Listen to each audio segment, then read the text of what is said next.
王世子得胜还朝。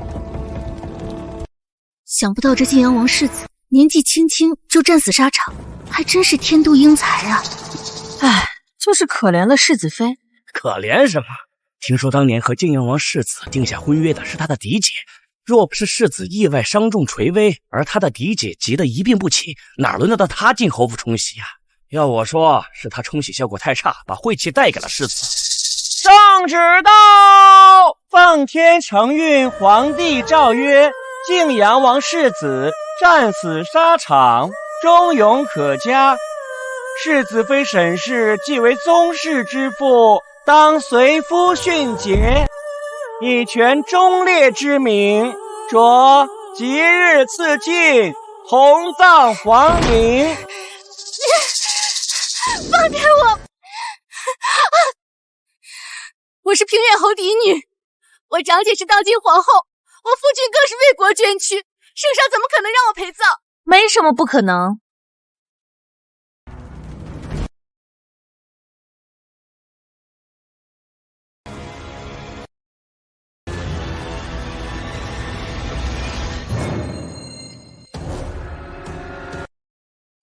因为这圣旨是我亲自向陛下求来的。长姐，你为什么？谁让你这天生贱人抢我的姻缘？这都是你应得的。可当初明明是你自己装病悔婚不嫁，我才被逼冲喜的。谢归墨他一直对你一往情深。一往情深？他若对我有情，为何我主动谢身，他却要拒绝呢？你还敢说不是你这贱人蛊惑的他？你说谢归墨他……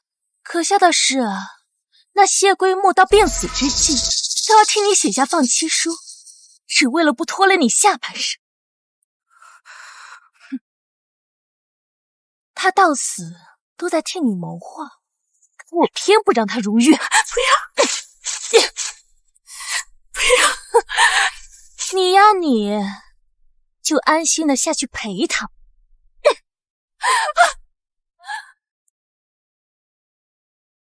动手！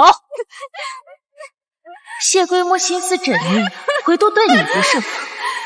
你送他的那只荷包藏着剧毒，他却宝贝似的带着，从不离身。沈棠，是你亲手杀了他。谢归墨，谢归墨，谢归墨，谢归墨。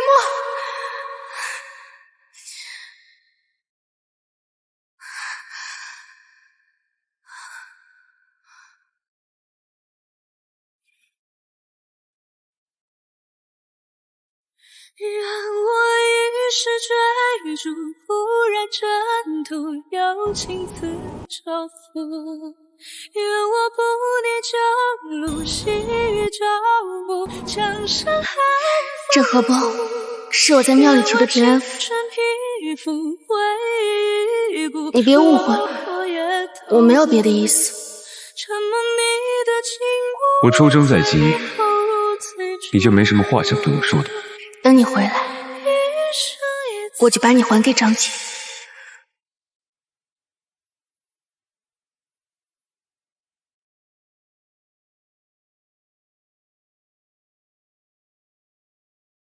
停！原来竟是我害了你。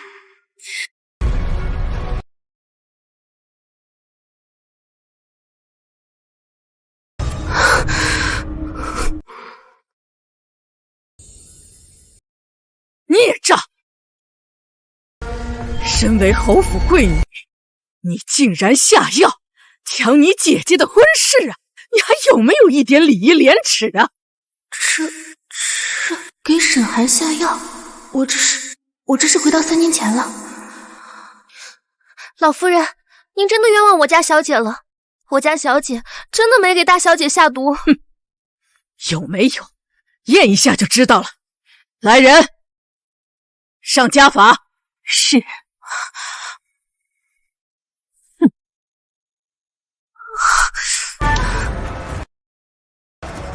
小姐，等等，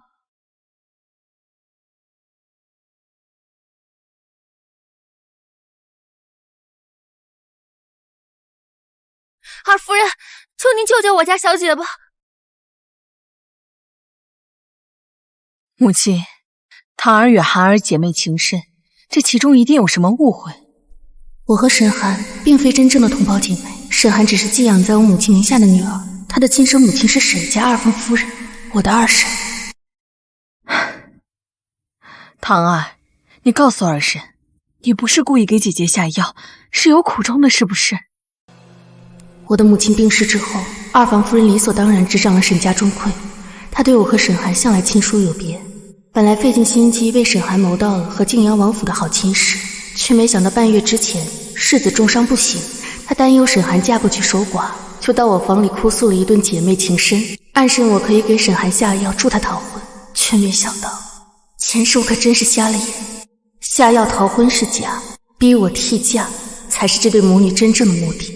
孽障，你还有什么要说的？我没有下毒，更没有贪图沈寒的婚事。哼，毒药都是从你房间搜出来的，你的丫鬟都已经畏罪自尽了，你姐姐还在昏迷不醒，那谢家的花轿明日就要上门，你还想狡辩？唐儿，二婶知道你只是一时冲动。我说了，我没有。奶奶和二婶若是不相信，我亲自去谢家，把婚事退了便是。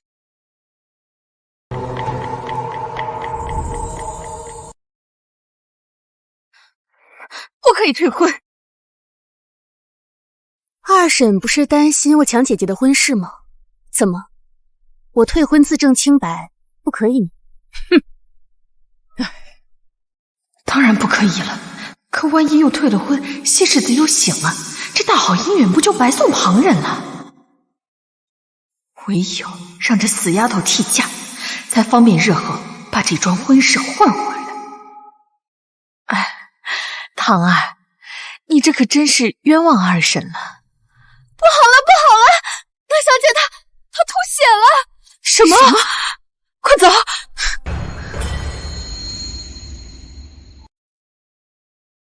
寒儿，寒儿啊，大夫，我孙女儿怎么样了？大小姐身中剧毒，短时间怕是不会苏醒。什么？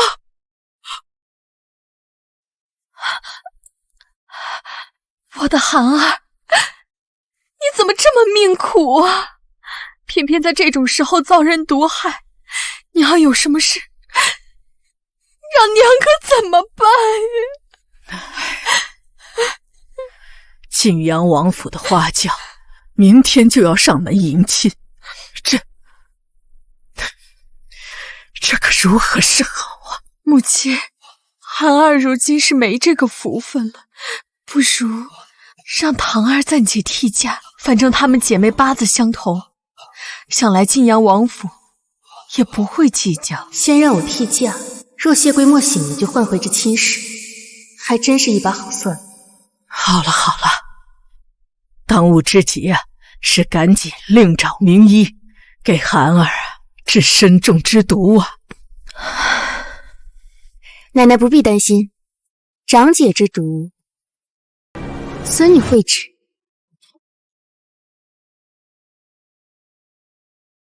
你又没学过医，如何解毒？我自有办法。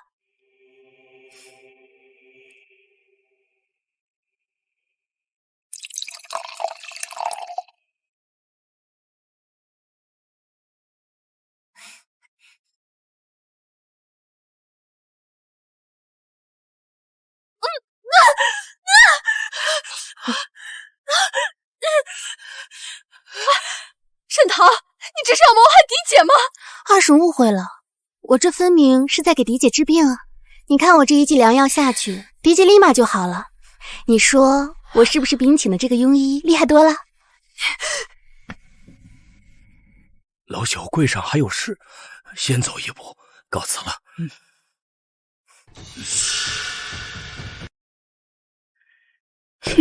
奶奶恕罪，孩儿不是不想嫁，可谢世子如今都快死了，孩儿不想当寡妇，所以才……是啊，母亲。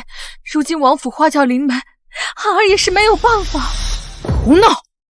装病逃婚，韩二年又不懂事，难道你不知道现在正是你夫君袭爵的关键时刻吗？儿媳当然知道，可这跟韩儿的婚事有什么关系？那个鼠目寸光的东西！我大儿子早年亡故，我的孙儿年幼走失，这10数年来，圣上就没有下过一道圣旨，给你们二房袭爵。你以为前些时日，圣上突然改变了主意，要让霍儿封爵？你当真认为是你每天在菩萨面前烧的香啊？那是靠着韩儿与晋阳王府的婚事，抬高韩儿的身份，是对晋阳王府的恩典。你们2个耍的这种伎俩，是想让平远侯府永失爵位，让我的老侯爷永不瞑目吗？不是的，母亲，儿媳一时糊涂，儿媳知错了。事已至此，袭爵的事情不能再有任何变故。来人，锁了大小姐的门。今日她晋阳王世子，就算是一块牌位，这门亲事我也要定。是。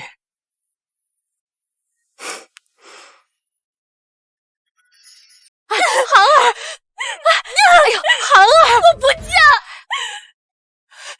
我就算是一头撞死在屋里，我也不要上那个晋阳王府的花轿上。我可怜的韩儿，娘苦心筹谋多年，好不容易为你挣得一门好亲事，可是老天不长眼，新世子怎么偏偏就病了呢？娘，我不要当寡妇。你放心，你父亲1月之后就要袭爵，到那时你就是真正的平远侯之女。别说是重病的谢世子，就算是皇子，也不是高攀不起。可如今大局未定，别怕，娘等下就进宫，去见见娘的宫中密友叶贵人，求他为那死丫头指婚，让那死丫头给谢世子冲洗妾室。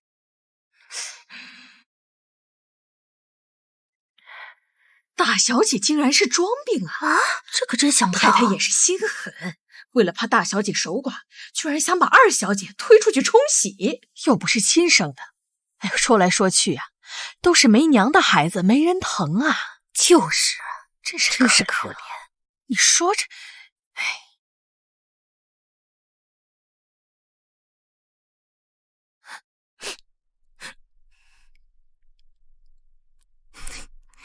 好端端的，哭什么？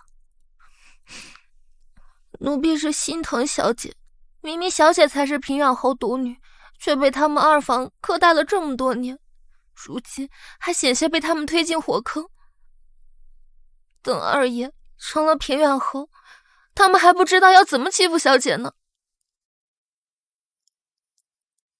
前世我被逼替嫁入晋阳王府之后半月，圣旨就到了侯府，皇帝诏曰：封了我二叔承袭爵位。沈寒一夜之间成了真正的侯府嫡女，也因此顺理成章嫁给了二皇子，最终登临后位。可就算是这样，他仍然不满足。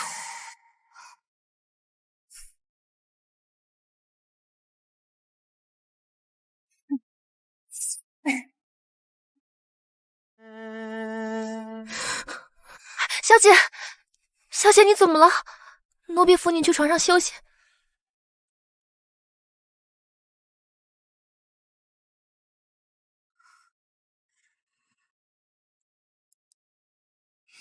小姐，我没事，你别担心。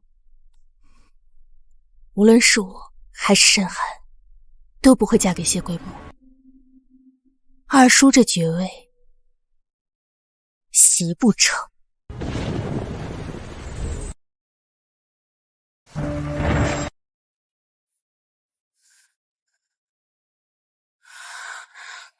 哎呀，真是好脾气啊！总算看到这一天了，可不是吗？是啊，真般配呀！新郎新娘到。和世子有婚约的不是平远侯府的大小姐吗？怎么换了二小姐嫁过来？听说是二小姐给大小姐下药，抢了长姐的婚事，给我们世子冲喜呢。二拜高堂。没想到心肠居然这么恶毒。听说他自幼就克死了爹娘，就连唯一的胞兄也被他给害得走丢了。哎，真不知道圣上是怎么想的，竟然让这种人嫁进侯府，只怕冲的不是喜，是晦气吧。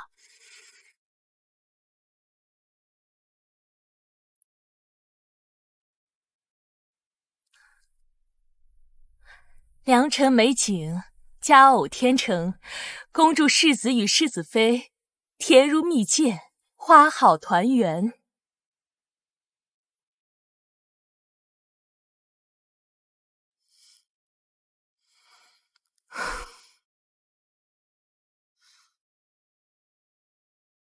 谢桂墨的还活着吗？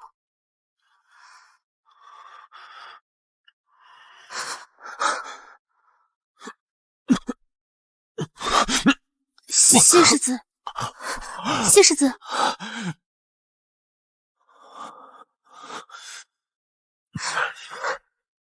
你这是对我房中有什么目的？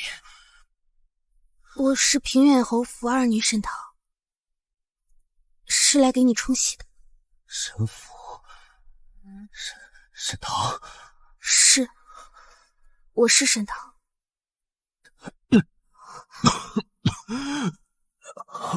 谢世子，沈棠，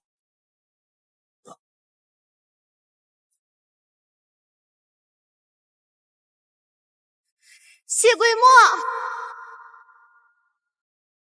谢桂墨，谢桂墨，谢桂墨，世子，世子，世子，快来人，快去叫老爷！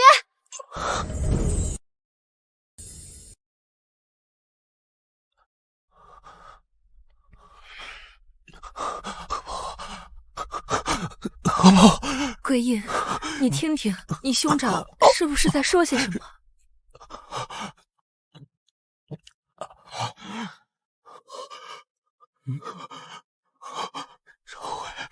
好像是在找荷包。母亲，兄长身上可有荷包？你兄长平日最是讨厌那些珠玉香囊，何曾有过荷包啊？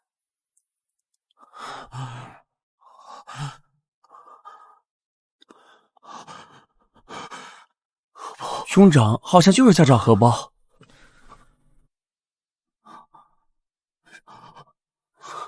兄长，你找荷包做什么？烧掉。大夫，木儿这样算不算有所好转？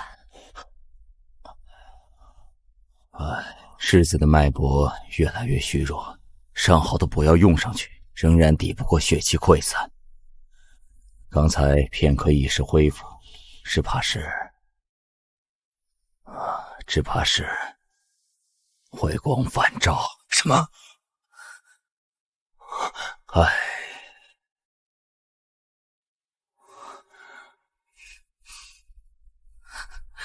墨儿，墨儿，墨儿，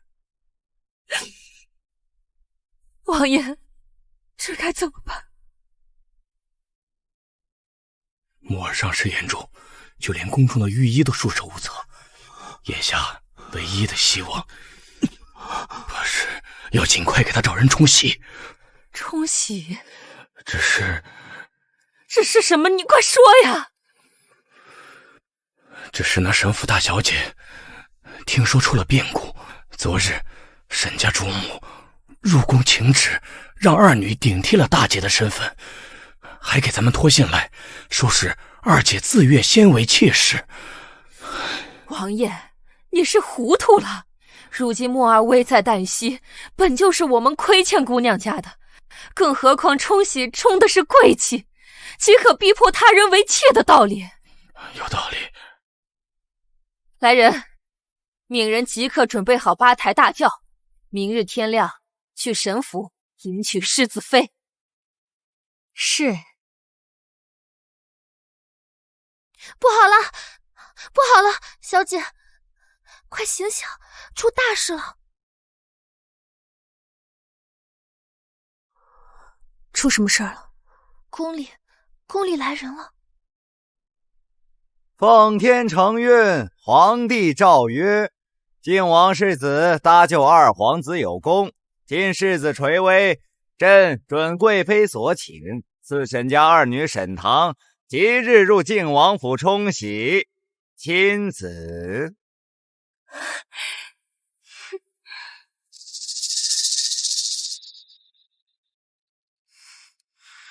前世明明没有这道赐婚的圣旨，为何会？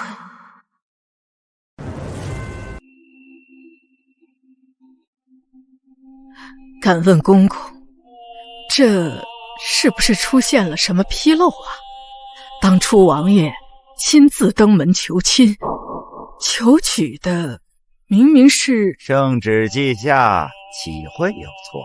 如今沈二爷继任平远侯爵位在即，老夫人一言一行还需谨慎呢。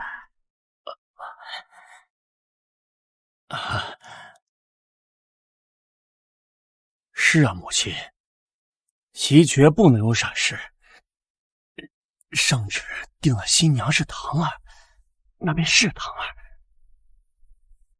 沈二小姐，木已成舟，咱家劝你还是收拾收拾，安安心心准备嫁人吧。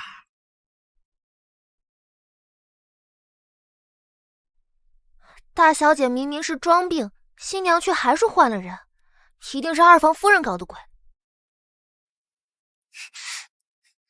你们拿着这些东西要干什么？我亲爱的妹妹出嫁了，作为长姐，当然是来送嫁妆的。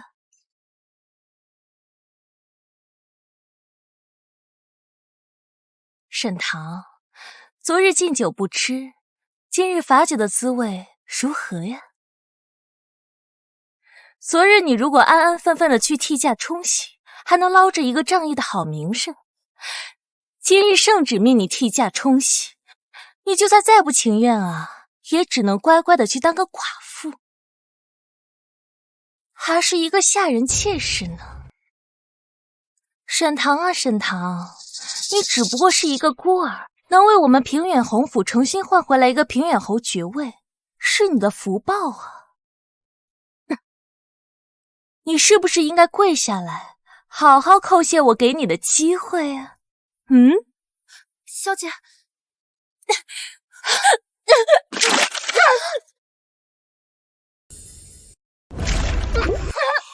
姐，这也是福报，姐姐不必客气。沈棠，你心死报复，我要撞死！周小姐，我看谁敢动！告诉奶奶什么？罚我跪祠堂，还是不让我上花轿？别忘了，要上花轿的人是你。我要是你，今晚就去祠堂祷告，祷告我千万别出什么岔子，不然沈家能冲喜只有你了。小姐，沈棠，你疯了！我才不跟你计较呢！快走，快走！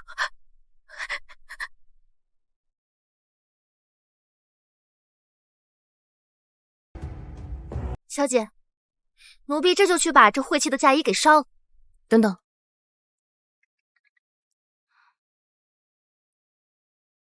谢归木，前世因为我嫁给你，庭院侯府鸡犬升天，二叔席卷，沈寒封后，最终却害得你惨死异乡。今生我能从一开始就斩断这些因果，你是不是也不用死？他一定是知道了什么，一定有什么阴谋。那盏茶绝对不会是意外，我不能坐以待毙，一定不能坐以待毙。小姐，你这是怎么了？帮我去放满木桶，放冷水。啊，冷水？还不快去！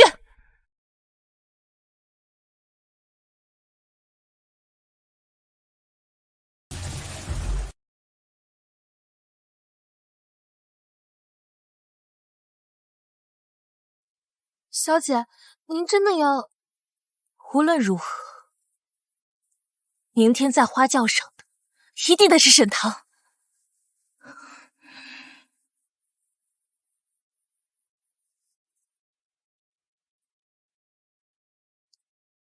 切！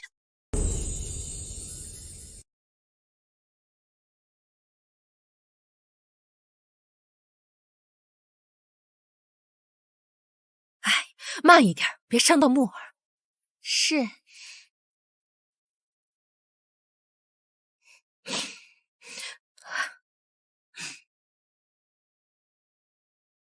王妃，今天是个大好的日子，您哭什么？这么多年，王爷一个人在外征战，都是我一个人拉扯着墨儿和婴儿长大，我就盼着他们快点长大，结婚生子。如今好不容易给他定了一门婚事，没想到世子吉人自有天相，世子妃过门之后一定会好起来的。对，我的墨儿一定会好的，他还要和心腹举案齐眉，生儿育女呢。是，大难不死，往后啊，世子和世子妃定然十全十美。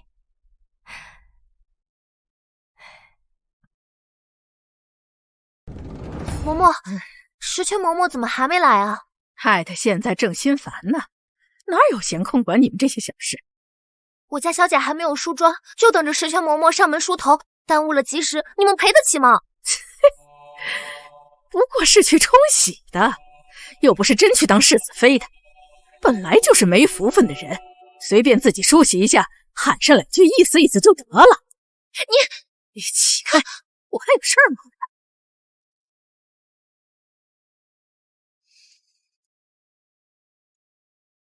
小姐，他们实在是太过分了，逼姑娘提嫁就算了，如今连十全嬷嬷也省了，就是欺负姑娘，没有祖母疼惜。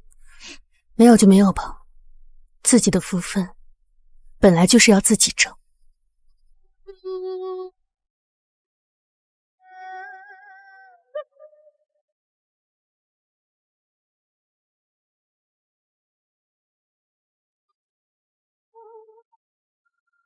愿你我都顺遂。心中竹墨酒，一眼飞流。吉时已到，一念之隔，新娘出房。不浊酒，一言一声无求。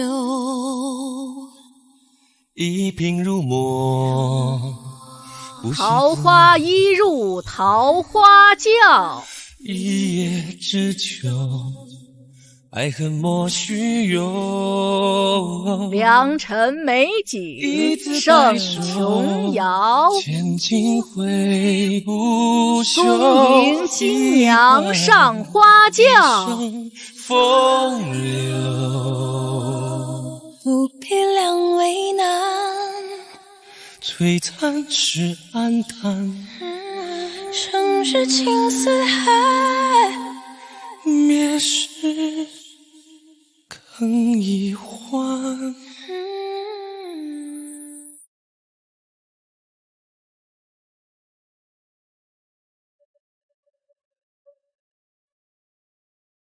这晋阳王世子不应该是个武将吗？怎么马上这个看起来像是个白面书生啊？嗨，这位啊是世子的弟弟。听说啊，这世子半月前为救二皇子遭了刺客暗算，性命垂危，这才急急忙忙找沈家冲喜。这会儿啊，只怕半只脚踏进阎王殿了，怎么可能亲自来接亲？可怜了这沈家姑娘啊，只怕这嫁过去就要守寡了。沈棠啊，沈棠，你就安心嫁过去守寡吧，只有我才是平远侯嫡女。在下谢归印，今夜替兄长迎嫂嫂过门。鸾凤和鸣春意闹，珠联璧合喜事到，新娘上轿。小姐，人海请。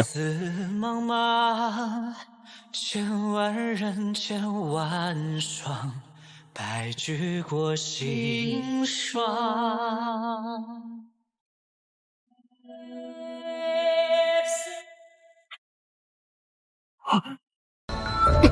沈棠，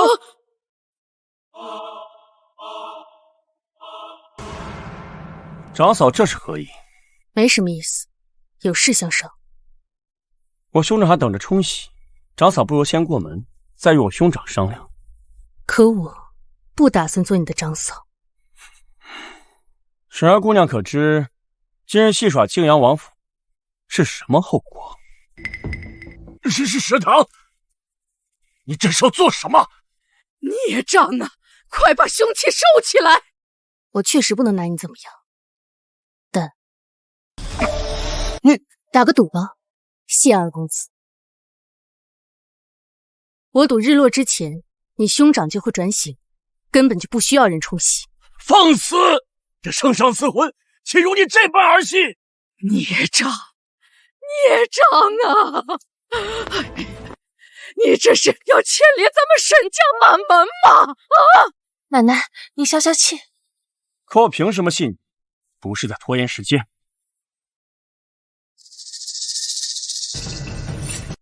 小姐，日落之后，他若未醒，我给他陪葬。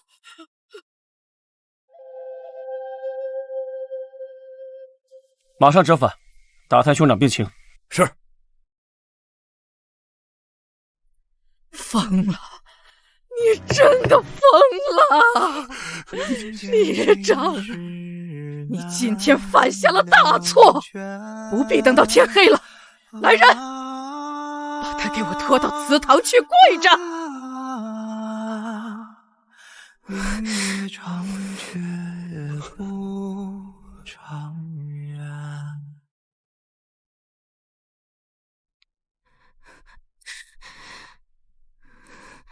老夫人，我家姑娘的手还在流血，求求你们行行好，请个大夫吧。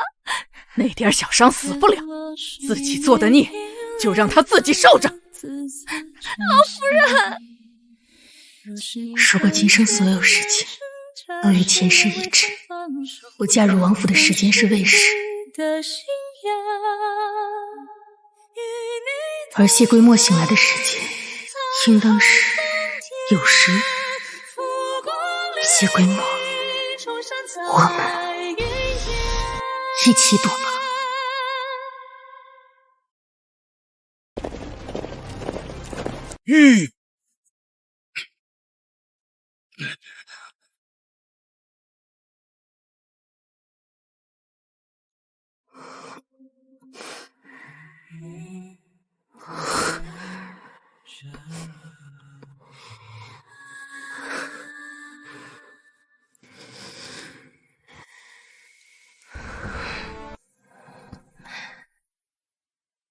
娘，怎么办？这沈棠要是铁了心宁死不嫁，他们会不会抓我去冲喜啊？母亲，这婚姻之事向来是父母之命媒妁之言，难道我们真要由着那疯丫头胡来？唉，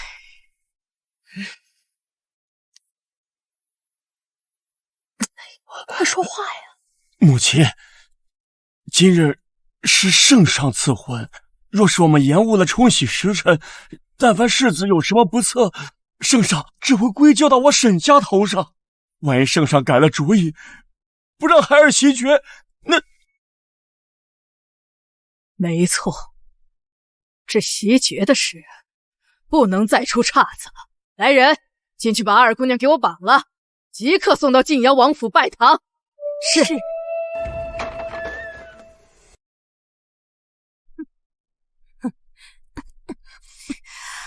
天不是还没黑吗？你们天黑不黑的，姑娘们都要嫁人，趁早死心吧。走，赶快把她带走。小姐，晋阳王府急报！晋阳王府急报！沈七，我兄长如何？二公子，世子于半个时辰前苏醒，大夫说已无性命之忧。好，太好了！什么？竟然真被这死丫头说中了！前世明明是天快黑时，谢归墨才转醒，可现在时辰明明还没到，她怎么会提前醒？这怎么可能？我明明找人打探过的，这世子明明只剩最后一口气了呀！住口！醒了就好。世子真是吉人自有天相。这位侍卫，敢问世子还有没有其他的嘱托？我们家这桩婚事……回老夫人，世子有令，如今晋阳王府已无需冲喜，这桩婚事是否还要，全凭世子妃定夺。不是妾室吗？怎么可能是世子妃啊？当然是世子妃。我谢家男儿常年征战沙场，主母独自当家不易，虽素有家规，凡我谢氏子弟，此生不纳妾，更不能娶平妻。我既抬了花轿上门，抬回去的自然是晋阳王世子妃。所以沈二小姐，你的答复呢？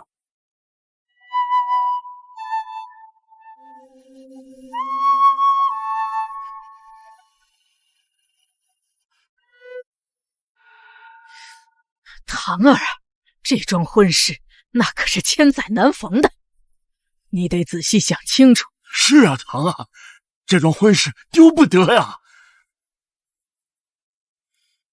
我与谢世子平生并不相识。破命运的谜语，看世间的流离，爱的宿命一步一趋，难逃避。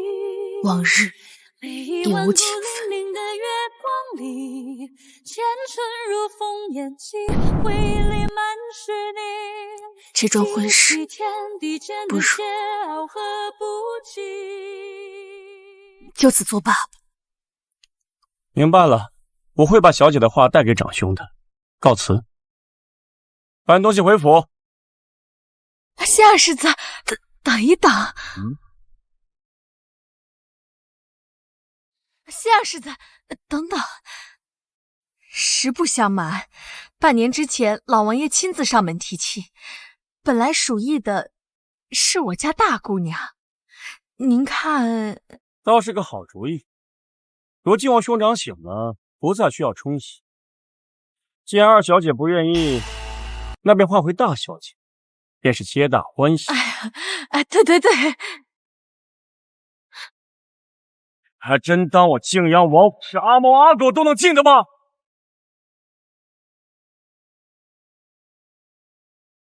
哼！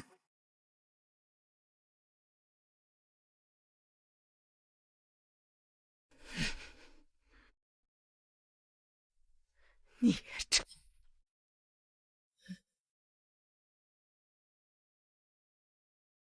娘，我和谢归墨的亲事取消了。今生和前世已经不一样了。你这蠢妇，不要提什么圣旨！我还不是为了我们女儿好吗？这下全完了，我的爵位又要从长计议了。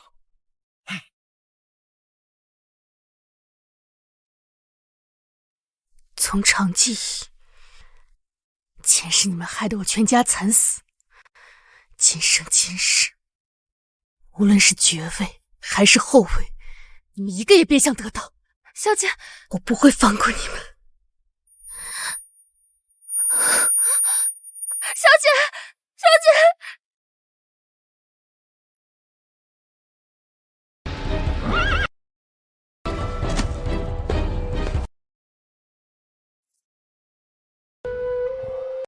回禀王妃，世子贵体已然无碍。太好了，辛苦了大夫。小人告退。墨儿，你总算是醒了，你可担心死为鸟了。兄长，兄长，没事就好，没事就好。这沈家可真有意思。请问兄长重伤，朝夕不保。大小姐立刻称病，把亲事推给了二小姐。这二小姐更是厉害，花轿临门，她去割腕相胁。若不是兄长一醒来，就交代我不许为难沈二小姐，我非得给她。算了算了，如今你兄长无事便好。这婚姻总是要讲究个你情我愿。好了好了，你也别杵在这儿了，我们先走，让你兄长好好休息。快走快走，走吧。墨儿，你先休息啊。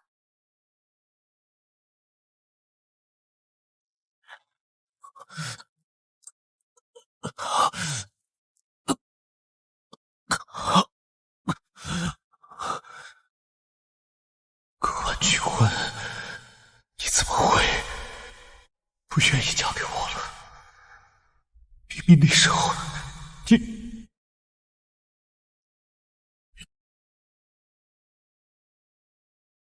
小姐今日真是受了天大的委屈，二爷想攀着谢王府，倒是嫁自己女儿。是啊，若是我们侯爷还在世，或是小世子当年没有走掉，如今继承爵位的定是我们世子。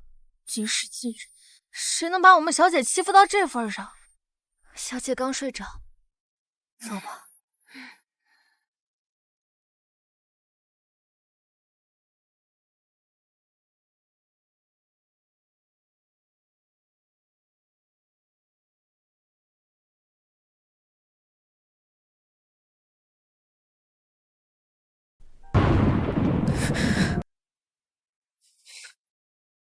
听说你还让谢王府的人替你寻找你的胞兄呢，还真是白费功夫呢。你什么意思？你该不会真的以为你那胞兄是意外走失的吧？爹爹娘亲，看花灯。我们来看一看。我们来看一看花灯。都挺好啊，你想要哪个？要哪个？这个。哎呦，要这个啊？去吧。我带你去个好玩的地方。好啊。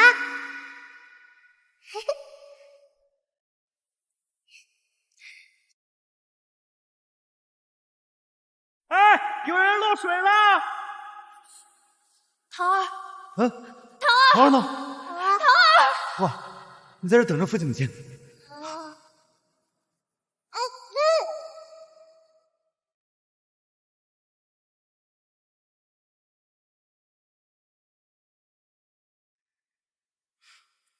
是你，只可惜啊，你的母亲因此自责而死，你父亲到死都在妄图寻找你的胞兄呢。唉，你那胞兄若还在世，这平远侯府的爵位都轮不到二房。哎，你说那年的花灯节，城门彻夜未关，城郊有条大河，城外如乱葬岗。你猜，你那胞兄是死在了河底里，还是碎在乱葬岗呀？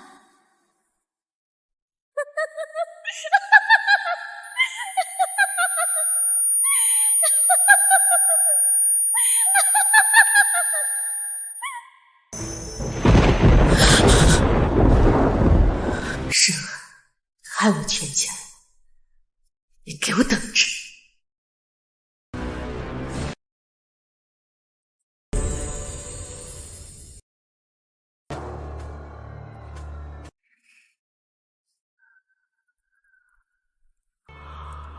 小姐，你终于醒了。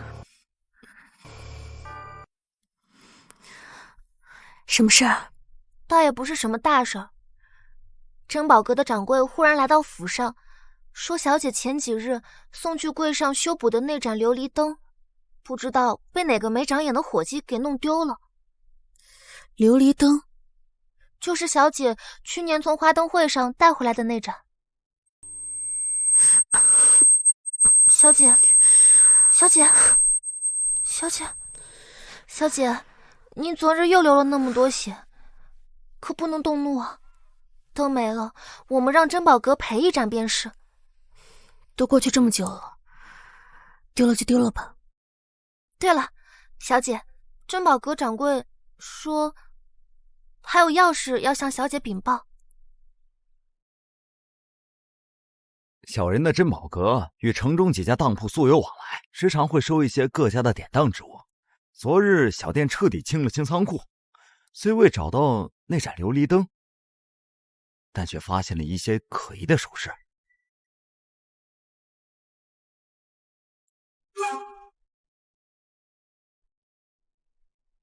小姐，这不是前2年咱们丢的吗？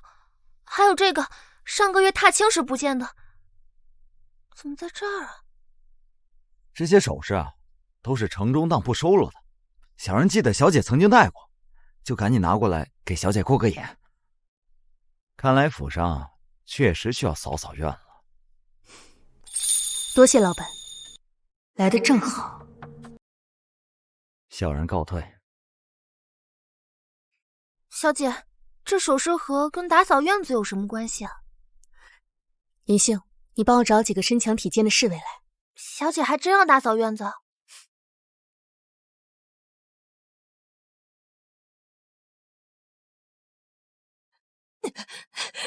放开！你们想干什么？哼！你好大的胆子，竟敢偷盗主家财物，私自去典当！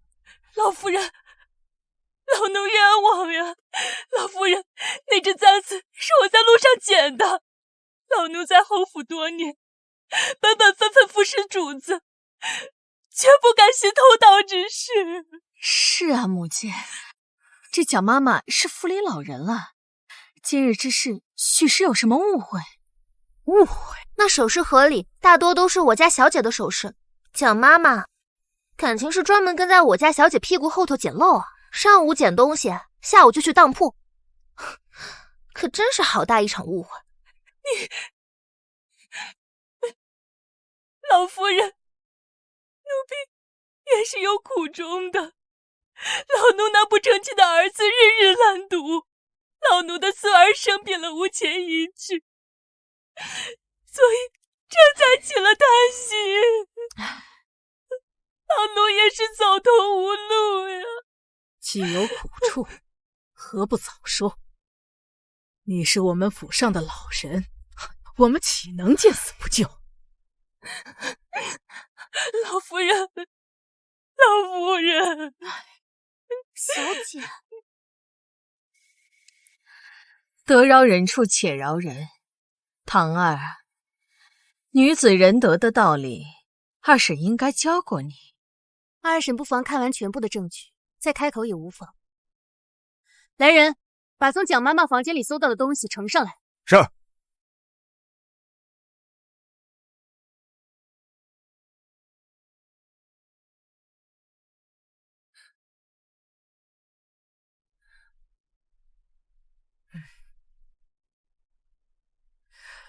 这偷盗之人必定不会只偷盗一次。您手中的这些是从蒋妈妈房间里搜到的当票，还请奶奶过目。不可能，不可能，绝对不可能！大本明明都已经全部销毁了，你这一定是伪造的。哦，原来全都被你销毁了呀。这就是简单的自替。堂儿也就是这么一诈你，而你老夫人，我一时慌了，说错了话。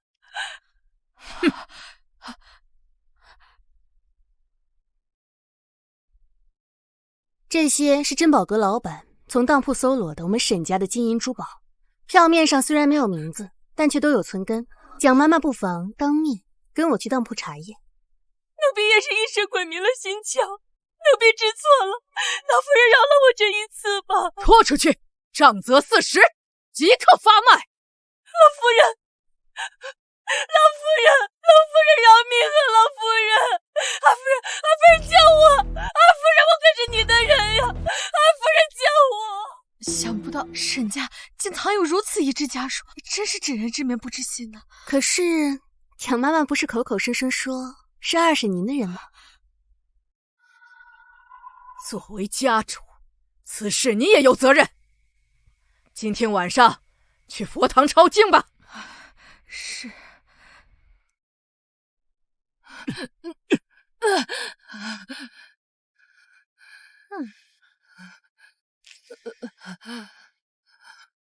这么个年纪怎么卖呀？你就明天把他送上去西边的车马，总有那七老八十的老光棍家里缺个生火做饭，而且只卖你这么点子，挑什么剔？行，都依你。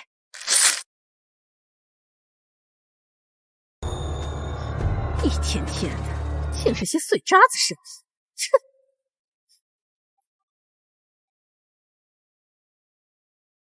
夫人，救救我吧！别把我卖给老光棍。他当然不会把你卖给老光棍，他早就在城外安排好了山匪，假装成买家，就等你一出城，就把你卖给牙婆，带上山，永绝后患。二小姐救我！我为什么要救你？你是二婶子陪嫁嬷嬷，是她的爪牙。这些年明里暗里给我使了多少绊子，蒋妈妈，你不会忘了吧？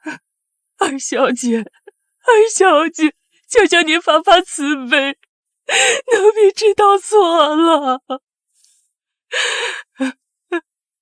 我不发慈悲，我喜欢做交易。你是二婶的人，告诉我关于二婶的秘密。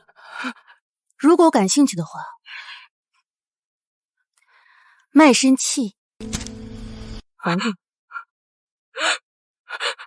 我说，大小姐之所以忽然不想冲喜，是因为大昭寺方丈给了一支签，大小姐若是去冲喜，必会守寡。那毒药也是夫人让豆蔻放进小姐您的房里的。不够。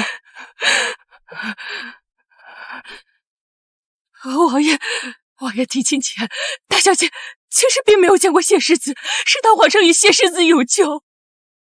不够。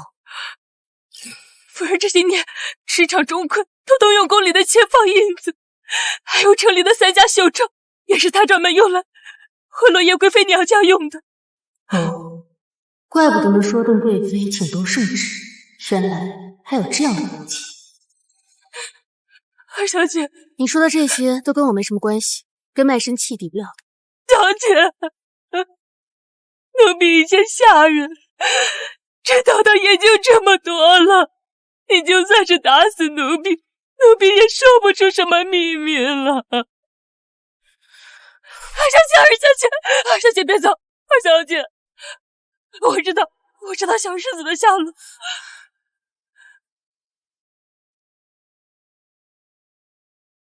我知道小世子的下落。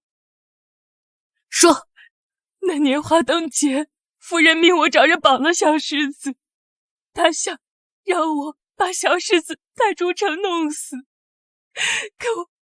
可我担心总有一日杀人偿命，便把他扔到了路人的营帐前。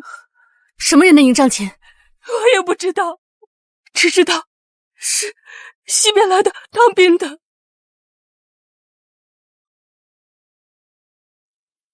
怎么办？婶子，娃这么小，真要杀了，这可下不去手。下什么手？好处是夫人的，锅可是咱的，不能亲手杀，要杀也让别人杀。这是个人，又不是猪，怎么让别人杀？要不我咋带你来这儿呢？我听说当兵的个个凶残，有的还吃人。把他扔帐里去。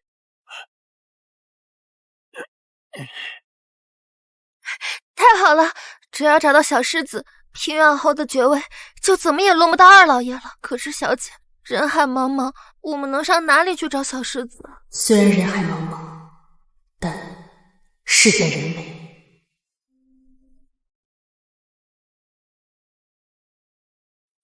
小姐，家门口好像来了生人的马车，那好像是晋阳王世子的马车。小姐，快看，那位是不是就是晋阳王世子？他来咱们府上干什么？小姐，从来没有人说过谢世子他长这样啊。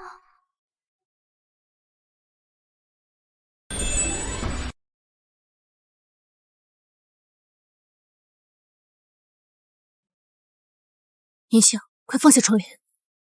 是，小姐。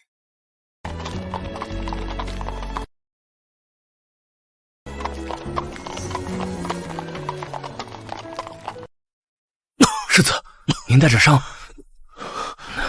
世子，依属下看，今日您就不该去平远侯府了。这一家子人知道您苏醒以后，非但不肯告知沈二小姐的位置，还一个劲儿的把沈大小姐往您怀里推。这新娘说换就换，可真够不要脸的。不过话说回来，您和这沈二小姐往日并无旧交，为何如此执着？伤势未好，竟要赶去见她呀？我做过一个梦，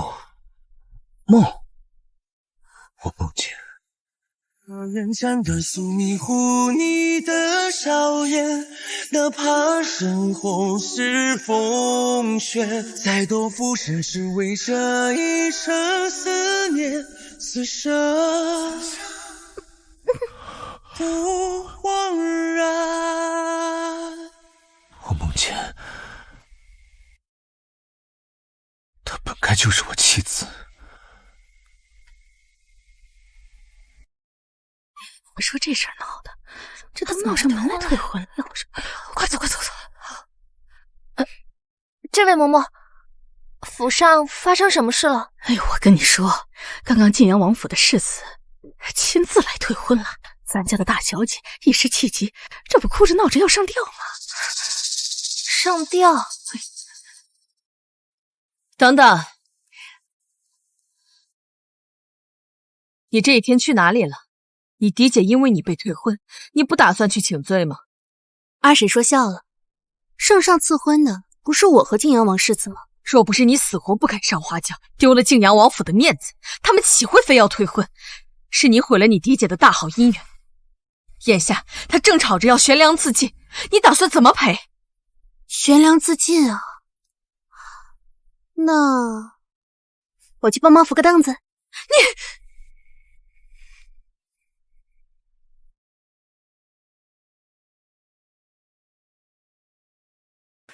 小姐，你是没看到，当时二夫人的脸都绿了。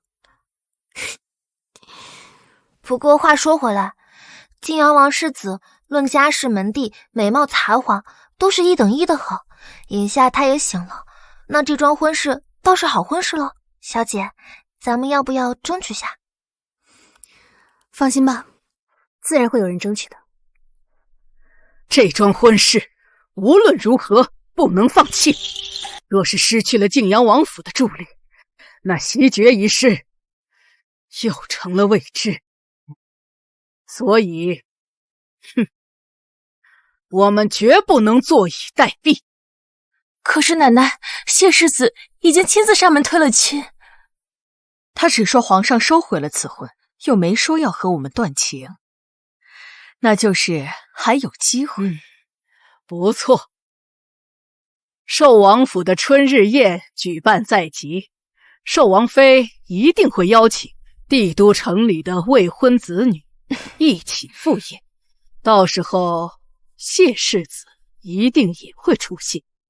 所以你们2个姐妹给我好好的打扮打扮，若是碰到了晋阳王府的人，我不管你是认罪也好，服软也罢，必须挽回谢世子的心。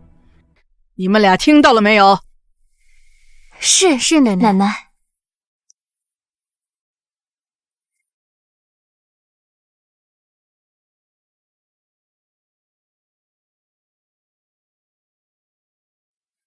晋阳王当天亲自上门求娶的人是我劝你趁早死了这颗心，不去这春日宴，省得到时候丢人现眼。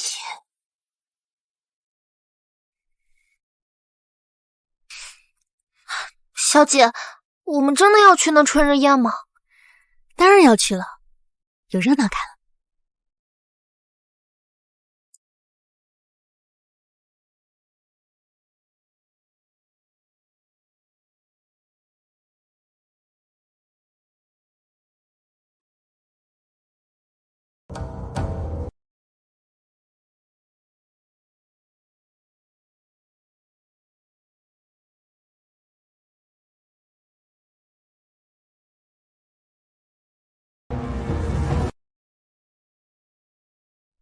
小姐，他们都在等着看我们笑话，你何必还要来这宴上？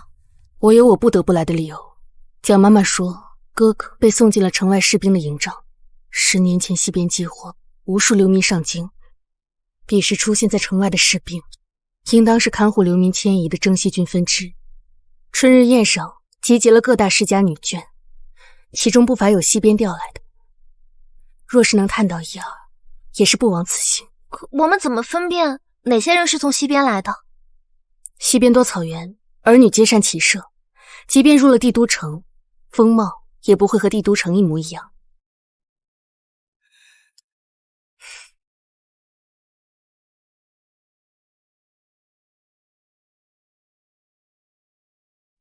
这位姑娘，请问你是否是骠骑将军梁从梁将军之女，故居西陵？我是。请问你是？我家父平远侯，我叫沈。这不是沈棠吗？几日不见，手怎么受伤了呀？郡主，这你就有所不知了吧？有人呐，极恨嫡姐婚姻，不惜用下药抢人婚姻。可惜呀，花嫁到门口却后悔了，要死要活的悔婚。这手啊，就是那时撒泼打滚才伤到的吧？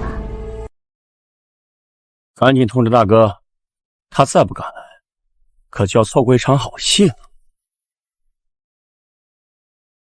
他就是沈棠啊，就是那个抢你的婚事、下毒的那个女人。哎呀，抢了婚事，最后还悔婚了，还毁了嫡姐一门好心啊！这府上有此女啊，当真是晦气。哎呀，这名声都臭了，还有脸来春日宴呀？是你自己非要跟来的，那就不妨更声名狼藉些吧。沈小姐前脚刚被退婚，后脚就来选婿，可真是坦坦荡荡啊！郡主，你怎么可以这么随意编排我家小姐？编排？郡主说的不是事实吗？否则为什么要来这春日宴呢？难道是来赏花的不成？就是，你还是不了解你家小姐。像这样的人呢，天生就生了个狐妹子样，缺男人。就像这缺茶，饮了一杯不够，还要再倒一杯才好。你信？淳安郡主，前日他倾慕谢归末，自我加入谢王府冲洗之后，他便处处与我作对。今生看起来也并没有什么长进。如你所说，我来春日宴是来续茶的，那你是来试茶的，还是来喝茶的？淳安郡主，我看你家是没茶了吧？寿王妃倒像是开了一个茶馆，可我看这明明像是看男人的馆子，这可不叫茶馆，这应该叫……住口！你快住口！我从来没有这样说过，你不要血口喷人。沈小姐真是好口才啊！这么好的口才，不如教教我怎么用自尽逼得人退婚的。好啊，我教你。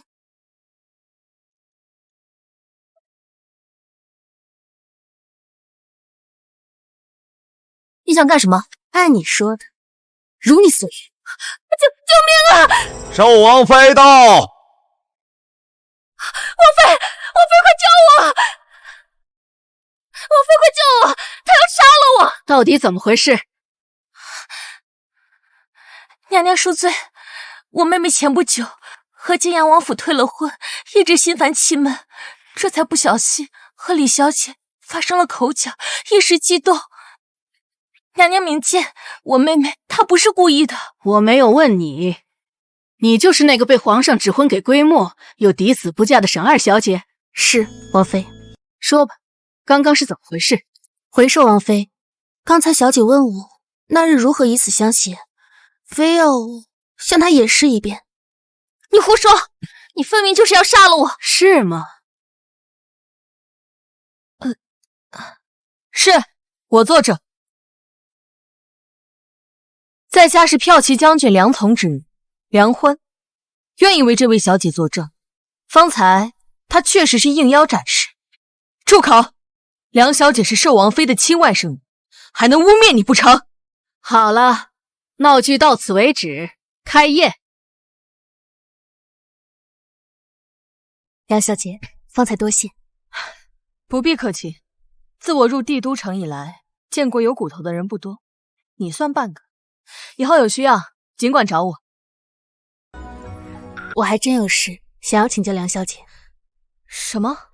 梁小姐出身在西陵城，应当知晓15年前我朝曾闹过饥荒。那你可知道当年负责看护流民的是哪一支将士？如今在何处驻守？有没有收养过孤儿？这你可问对人了。15年前负责护送灾民的是我西陵城的驻军，但具体哪支队伍，时间太久了，很难查。那如果……下面要展示才艺的是平远侯府二小姐沈棠舞剑。弄错了吧？我家小锦根本没填那册子呀。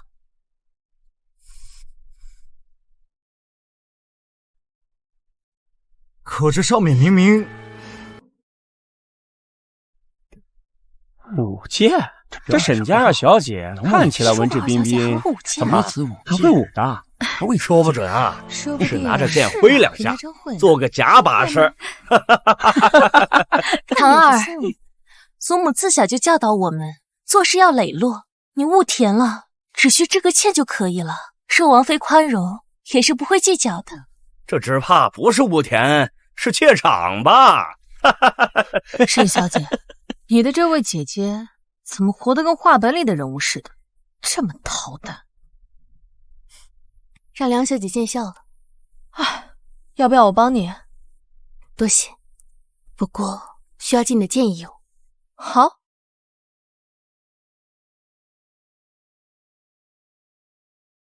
唐儿，姐姐相信你，你可千万不要给我们平远侯府丢脸啊！放心，我会给你长脸。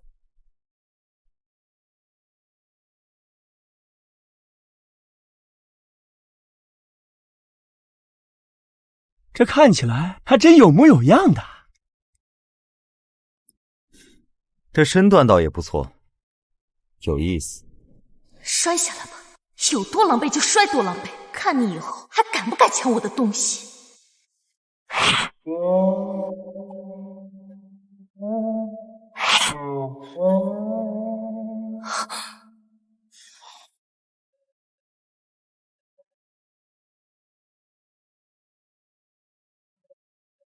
好，漂亮。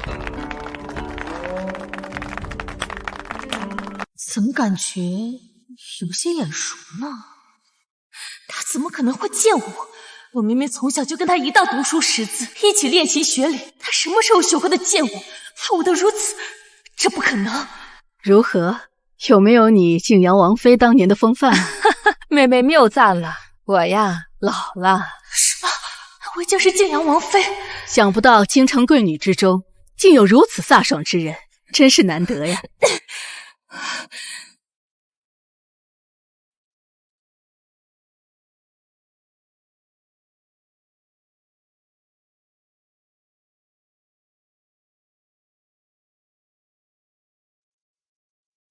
好，晋阳王世子驾到！真不错。唱首前夕，只因何意？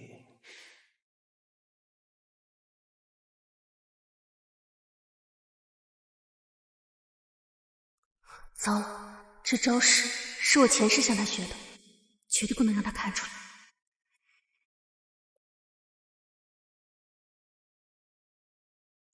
谢氏归墨，见过寿王妃。母亲，归墨来了呀！你呀，就是来晚了半步，错过了一场好剑舞。这臭小子行事向来张狂，他错过的又岂止是一场剑舞？好了好了，找个位子落座吧。是。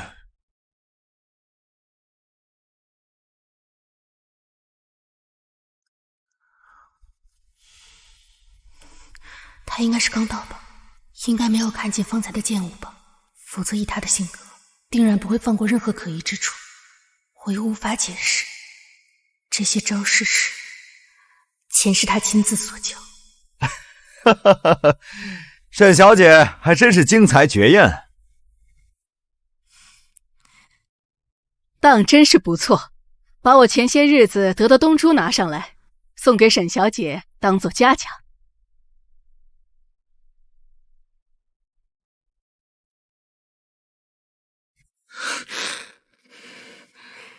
多谢王妃。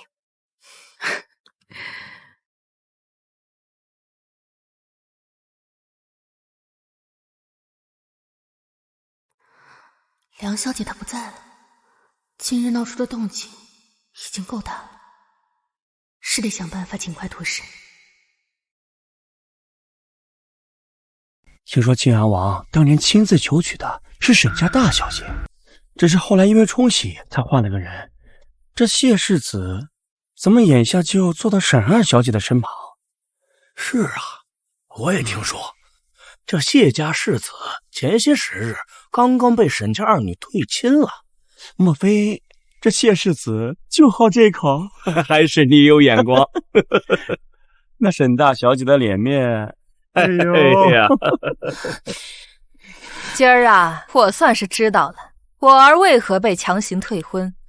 如此一个灿若骄阳的女子，怎会甘心以冲喜的名义送了自己的终身大事？只是退婚，又不是结仇，说不定啊，这缘分是天注定的。沈堂，你这个贱人，你到底使了什么勾引人的下作手段？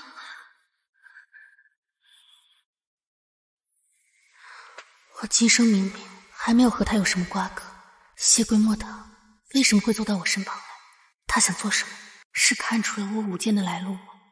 还是说有什么目的？不行，不能在这里逗留了，要离开这里。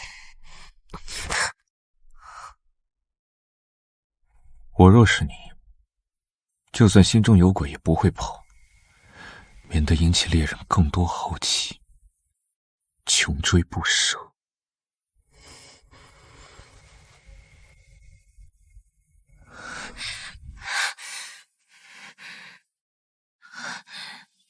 泾阳王妃，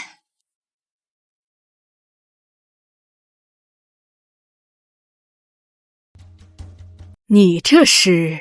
泾阳王妃，小女是沈家嫡女沈寒，今日来是特地向泾阳王妃和谢世子告罪的。哦，你倒是说说何罪之有？半年前，王爷亲自登临沈家大门，定下了小女和谢世子的婚事。这半年来，小女每日不盼能和世子成婚之日。可半月前，世子遇刺重伤，急需冲喜，小女一时心急就也跟着病下。可小女万万没有想到，圣上竟会在小女病倒之时，下旨让小女的妹妹沈棠去替嫁冲喜，我更没有想到沈棠她居然会以死相逼，拒不上花轿。等我醒来之时，她错已成。我怎么听说你不是生病，而是被你妹妹下了毒？不是的，华妃明鉴了，她不是故意要下毒的，她只是怕世子伤重，答应我过门救。总之千错万错，都是我一个人的错。如果你要罚的话，就罚小女一人吧。小女不求破镜重圆，小女只求你千万不要祸连沈家和我的妹妹。行了，你也不必解释了，坐吧。是。沈大小姐，你的意思我知道了。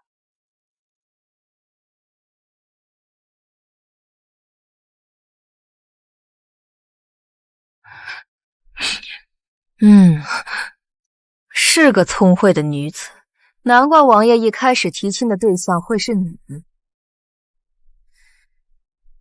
今天你能主动认罪，更是勇气可嘉，应该好好的赏你。王妃谬赞了。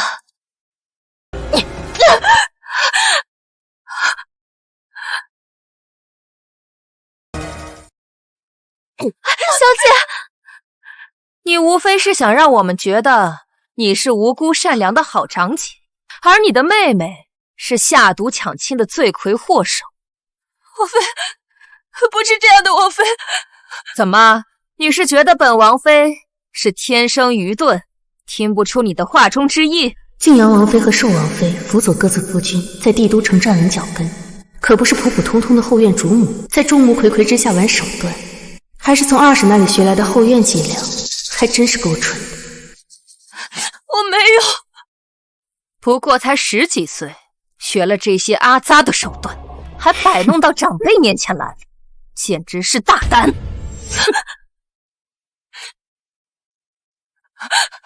寿王妃，你救救小女吧！寿王妃，来人，神府不会管教女儿，那就替神府管教一二。是。请吧，沈小姐，跟奴婢到后院厢房学一学闺中礼仪。带走。寿王妃，小姐。行了，继续热闹吧。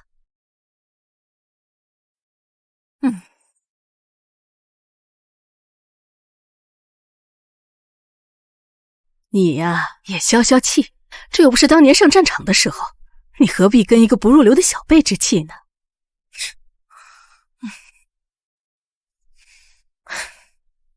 我就是生气，我家那男人实在是愚蠢，差一点就把这个是非娶进家门，真是气死我了。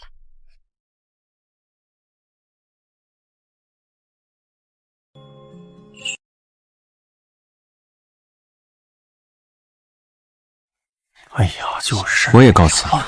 这么，要不咱们这样吧？谁能想到啊？可不是吗？好了，好在墨儿聪慧，不像你当年看中那榆木疙瘩。喏，你看，已经追上去了。哼，这臭小子比他爹强。小姐，这里可真大呀！我们不再找找线索吗？为什么这么早就回去啊？再不回去，我就要成了别人的线索。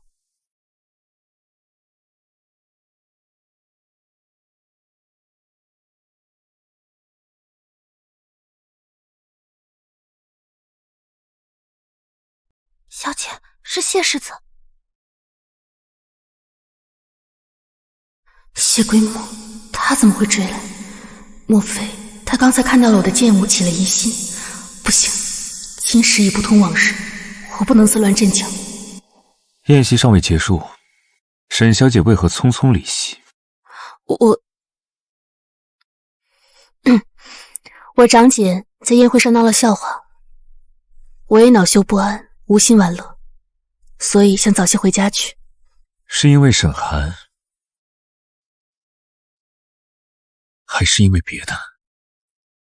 谢世子，什么意思啊？你为何死都不敢烧花轿？我和世子有婚约的，明明是我的长姐。我和世子素昧平生，既无婚约，也无旧情，我也不愿意跟别人喜结连理，所以才不愿意上花轿。往日无旧情？是。谢世子通情达理，应该是能谅解的吧。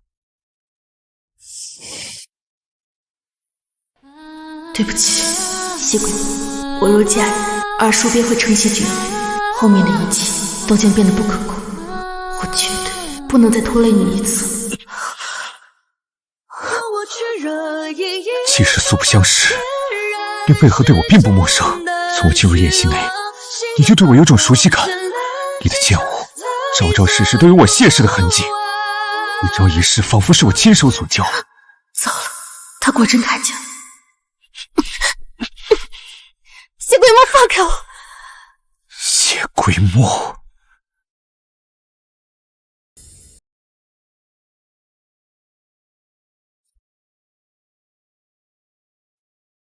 谢鬼魔，谢鬼魔，谢鬼魔，谢鬼魔。你怎么来了？下个月寿王妃又要举办寿宴了，上次那些女眷就笑话我无才无艺，这一次我不想再让他们笑话我了。你想让我做什么？不用做什么，就是想让你教我一下剑识，让我把场子找回来。当真？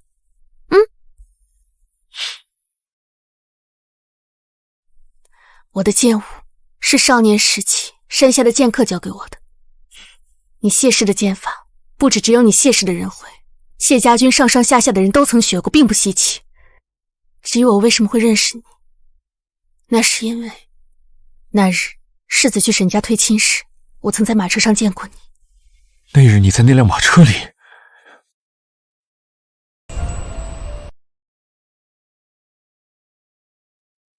没错，世子该问的都问了，请世子放开我。糟了，小姐，世子如果没有别的事，我先告辞了。世子，小心伤口。世子，沈小姐看上去确实不认识你啊。您做的那个梦会不会真的只是梦啊？世子，沈小姐看上去确实不认识您啊。您做的那个梦会不会真的只是个梦呢？我刚才在擒住他时并未用力，可他在摔倒时明明可以推开我。那他刚才……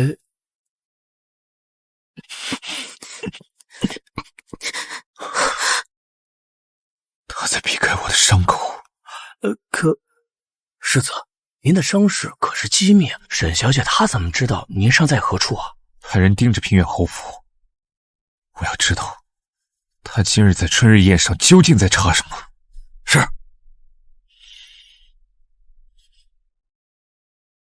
看来小侯爷您晚了一步啊，看不出来这谢王府的世子平日里端着一副正经脸，想不到私下里下手够快的。哼，这种事情怎么能分先来后到呢？哟，侯爷，您不会是要……那当然是抢在姓谢的面前抱得美人归了。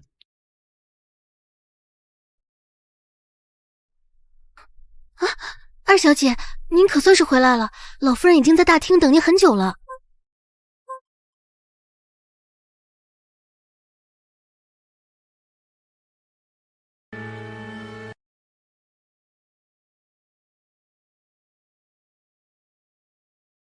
你犯下大错，还知道回来？堂儿不知犯了什么错，还请奶奶明示。哼，你居然还敢狡辩！你姐姐已经说了，你一意孤行，在春日宴上出风头，跳什么剑舞，触了靖阳王妃和寿王妃的眉头，还让我们平远侯府丢尽了脸面。你还牵连了你姐姐，和你一起受罚。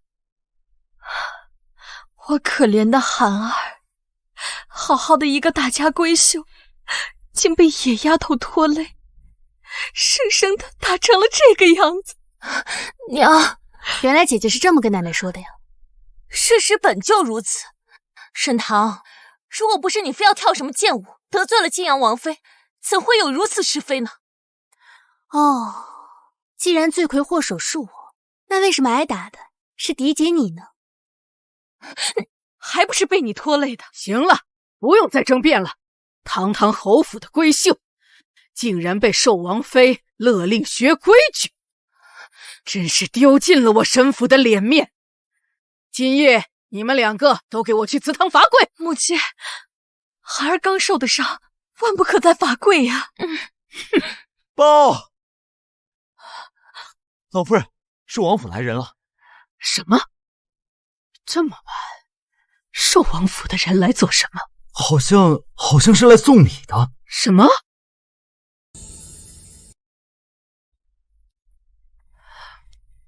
嬷嬷，这是？回侯爷，今日二小姐一曲剑舞，燕京4座，赢得了春日宴的彩头东珠。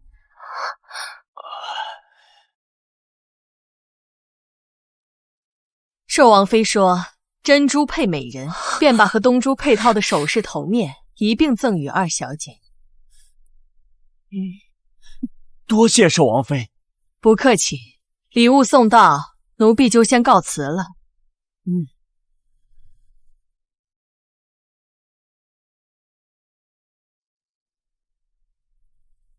堂儿，这春日宴上究竟发生了什么事啊？这寿王妃……老夫人，昌平侯府也来人了。昌平侯府？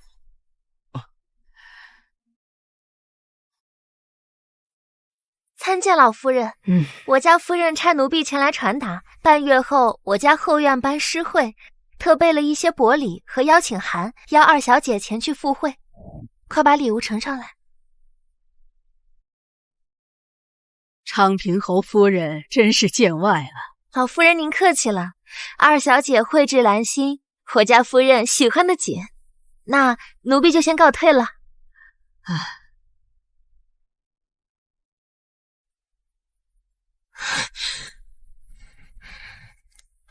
堂儿，你和寿王妃还有昌平侯夫人是何时有的交情啊？不愿意说也没关系。以后啊，多走动，多走动啊。若是时机合适，替二叔跟寿王问声好啊。昌平侯夫人，想必是为了他那不争气的儿子吧？他们家小侯爷恶名在外，整日走街串巷拈花惹草，京城中哪个贵女敢招惹他呀？想必是有人想在宴会上卖弄风骚，被那小侯爷惦记上了。就是，被恶狗惦记啊，也没什么好得意的吧？哼！是谁说春日宴上的才艺表演是卖弄风骚？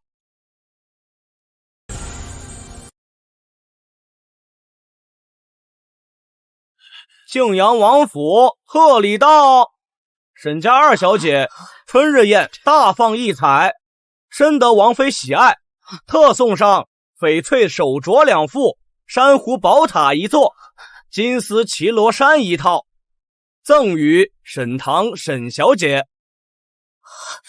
真是泾阳王府？这不可能，王妃怎么可能会送给他礼物呢？是啊，管家，这靖王妃此举究竟是何意啊？莫非是这桩婚事还有转圜的余地？我们王妃说了，这男女婚嫁之事本就是你情我愿，二小姐敢爱敢恨，生性洒脱，这退婚一事啊，不伤两家情面，侯爷无需放在心上。至于这桩婚事嘛，如何？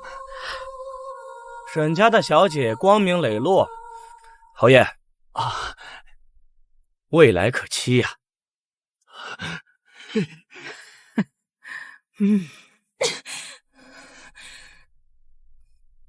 寿王府的、昌平侯府的、泾阳王府的，小姐这一趟春日宴可是收获满满啊！奴婢看方才殿上二夫人和大小姐气得都要满地打滚了。小姐，小姐，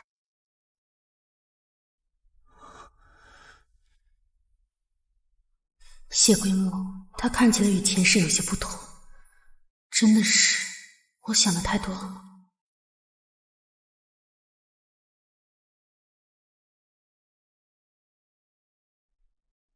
世子，讲。沈小姐在宴上确实是在寻人，寻找的应当是平远侯府的嫡子，沈小姐的胞兄沈焕。胞兄？是。15年前，沈小姐的胞兄沈焕意外走失，当年平远侯倾尽举家之财都没有找到小世子，也不知是不是有了额外的消息。沈小姐近来又找了起来，且一直是向西边打听驻军的消息。近日是什么原因开始寻找的？许是因为沈家二房袭爵在即，沈小姐不甘心，想要最后试一试能不能找到胞兄。去查帝都城中所有与西陵军相关的线索，查到了间接递给他。是。小姐，夫人命奴婢送药来。滚！小姐，我叫你滚！是。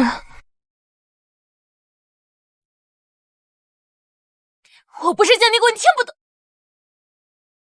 母亲，深更半夜大呼小叫，你还嫌丢的人不够？后宅之争从来不是一朝一夕，越是这种时候，越是要耐得住性子。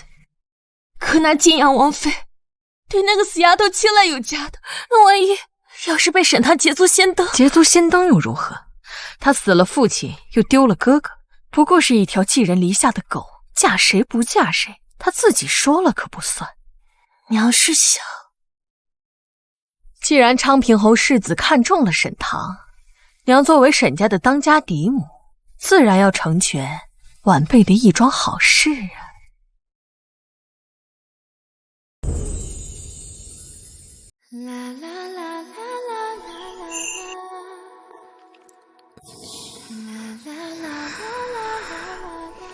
小姐，您可算是醒了。小姐，府上收到了好多请帖。请帖？是啊，您昨日在春日宴上一曲剑舞，满京城的女眷都想邀请您参加小宴呢。看，诗会、茶会、清谈会，还有宫里贵妃的呢。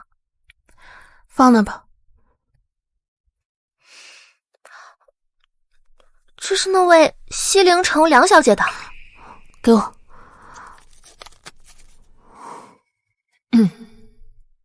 沈小姐，文绉绉的话就不说了。那日你要找的信息，我忽然从友人处得到了消息。15年前，从西宁城那边逃出难民，一路东下，于帝都城扎营3个月，设下难民营。不过他们并未带回西宁城，而是跟着当地驻军，数年之后被朝廷合并为城防营了。快，更衣出门。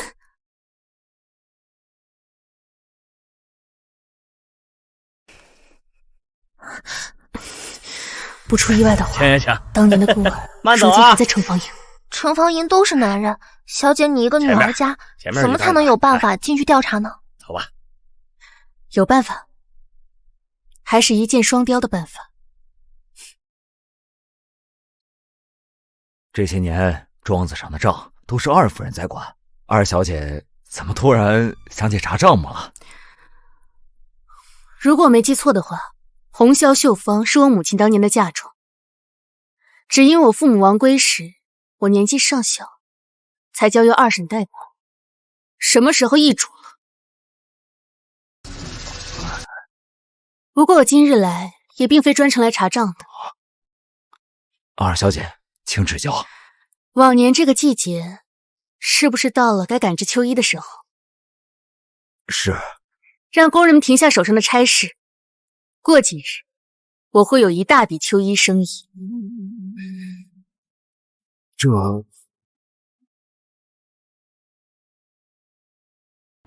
什么？3000一匹卖给了陈房营？母亲，你听听这死丫头都干了些什么事？细麻布往年都要卖到8000一匹呀，这个季节更是供不应求。这死丫头非但贱卖，竟然还接下了制衣的活计，简直是赔了夫人又折兵啊！二婶，你急什么？这红绡绣坊是我娘的嫁妆，不论我赔了几个夫人，折了几个兵，都亏不到二婶头上。那赔的也是沈家的钱。唐儿，你这葫芦里卖的是什么药啊？奶奶，今年南方是丰年，从城外进货比城内要便宜。我们要跟程房营搞好关系，给足了诚意，这样对我们进货有利无弊。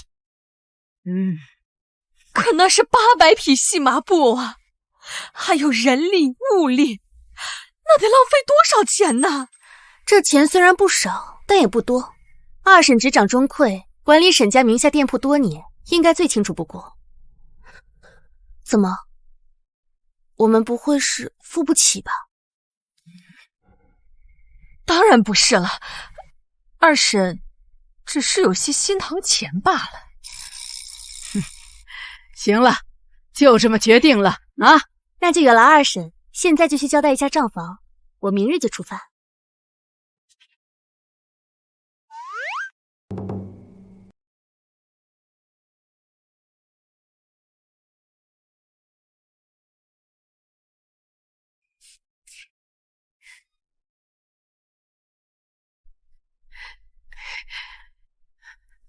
夫人，现在账上的钱都被我们发出去放印子钱了，现在可如何是好？死丫头，现在也没别的办法了，先把柜面上的货物抵押出去，尽快把账做平。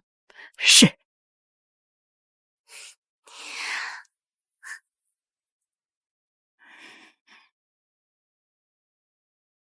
世子，有消息了。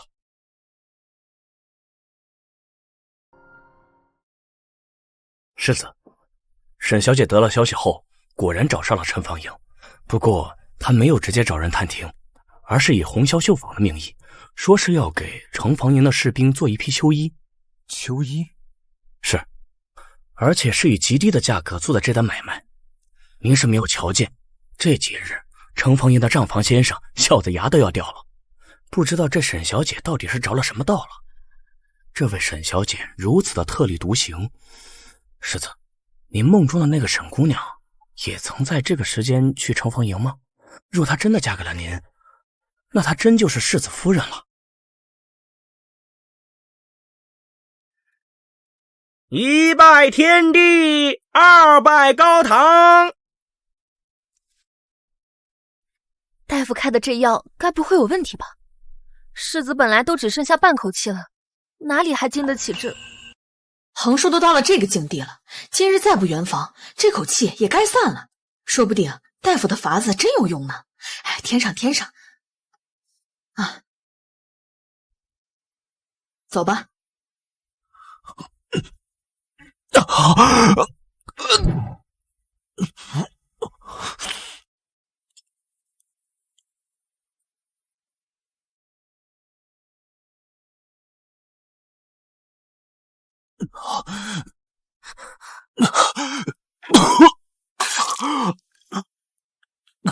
谢世子，谢世子，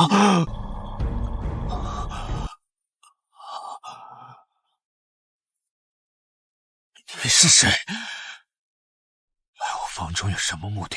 我是平远侯府二女沈棠，是来给你冲喜的。唐沈府？是，我是沈棠。谢世子。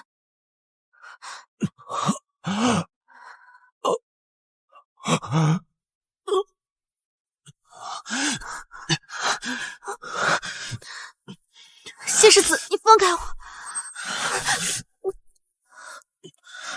谢世子，你伤口流血。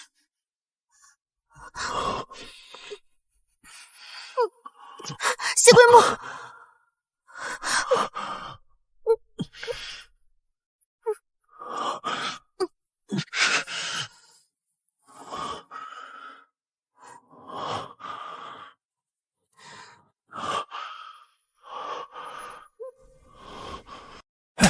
世子，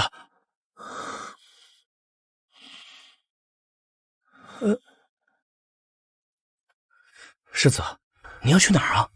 去城防营。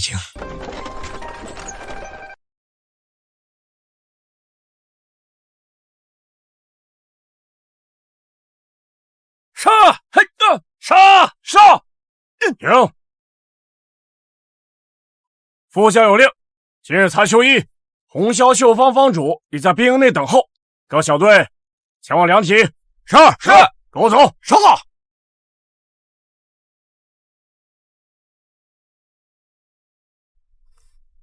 转过来，袖口处的尺寸比较精细，劳烦解开右手护腕。哥哥走丢那年才4岁，我已经不记得哥哥的长相，只记得哥哥的手腕上曾有一道摔伤留下的伤疤。可以了，谢谢老板。小姐，您这个方法真是太棒了，不仅能够看到城防营每位将士的脸，还能够顺理成章的让他们撸起袖子看看手臂。若是少爷真的在城防营，那他一定能被找到的。哥哥，希望我能早些找到你。下一个。不专心啊，谢世子。不专心啊，谢世子。沈小姐想与城防营做生意，谢世子大费周折的帮沈小姐铺平了路，看来是醉翁之意不在酒。如今他就在对面，怎么现在胆怯了起来？宁王殿下会应他一个女子进城防营，替全营丈量尺寸裁衣，这目的恐怕也不单纯。本王本来就不单纯，本王也想看看沈小姐葫芦里卖的是什么药。她进城防营到底是为了探寻情报，还是为了找人？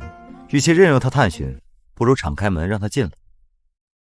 况且我西陵君本来就穷得很，如今得到一批秋衣，本王自然很高兴，不像某些人呢，不开心。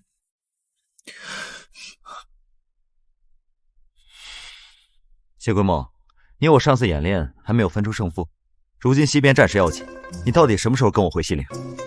你们3个跟我来，快点！好像快要结束了。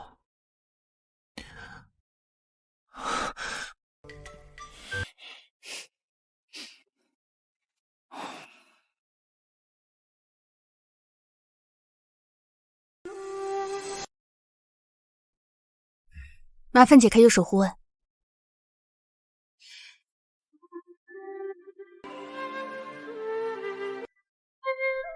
请问这位小将军，这伤疤是从何处而来？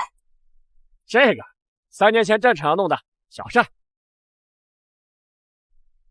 原来如此，好，多谢。小姐，刚才已经是最后一个士兵了，一个像小狮子的人都没有。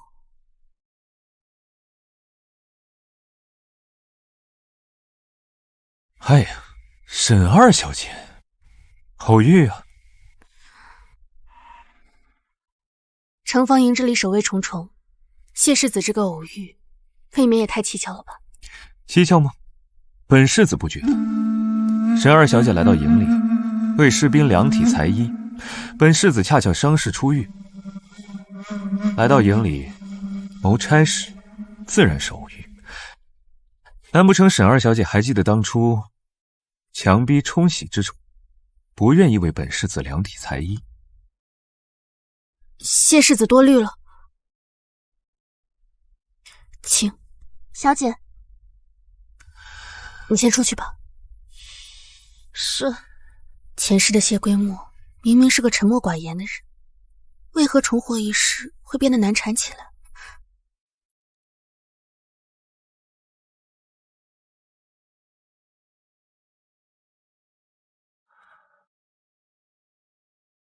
练练腰身吧，最近一直在养病，也不知道吃胖了没有。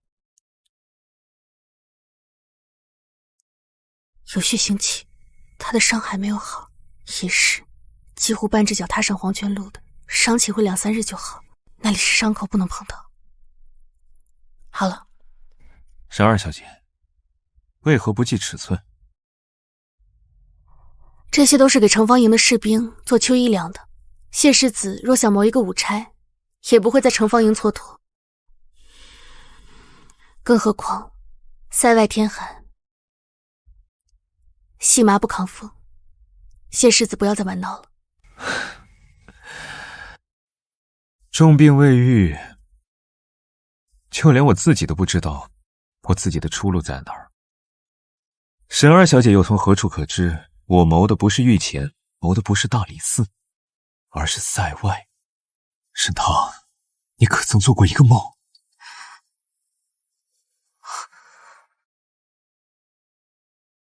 你可曾做过一个梦？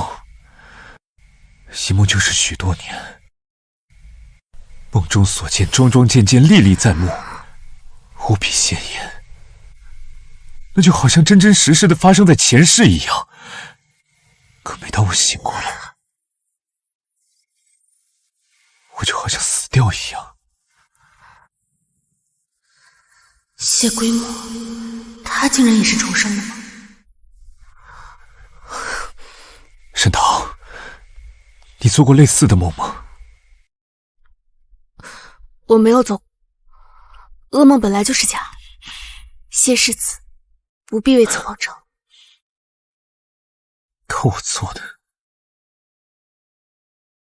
是美梦。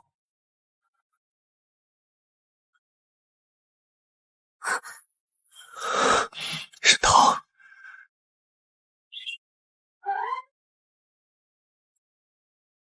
你怎么不问问我，我做的是什么美梦？不管是噩梦美梦，都是梦，梦是不可以当真的，更不要因为梦里的东西而干扰自己。时间差不多，我该回家了。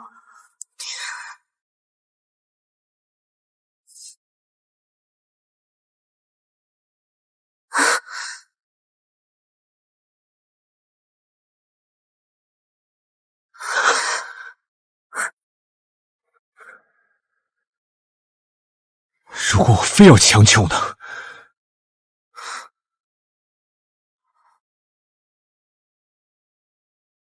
沈棠，倘若我没有做过这些梦，你是不是就打算不要我了？我没有。无论你想要做什么，我都会帮你的。你帮不到我的，没有人能帮。长门为心结是几声长声，遥想凛冽更比吹熹温润。夜深忽梦青色流水一汪，浮世路漫漫凭心火正灯，执念如魂不肯。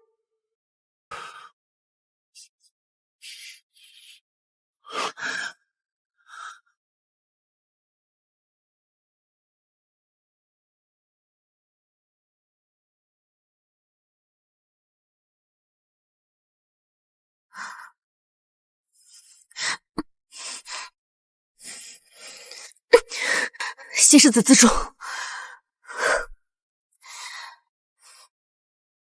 沈棠，沈小姐，世子，沈小姐她需不需要属下再找人去沈府探探，再仔细查证一番？不必再查证了。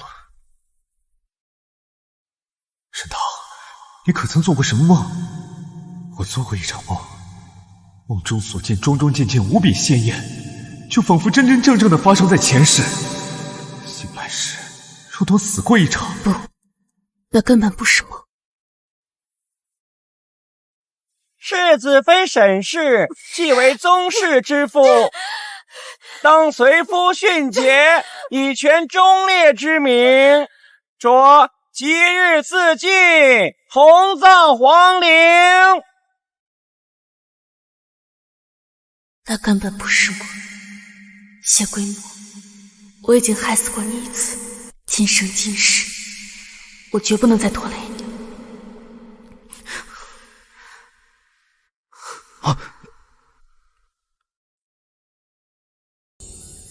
这人是谁？刚才好像没有入帐量过尺寸，是这城防营的统领吗？为什么看起来有点眼熟啊？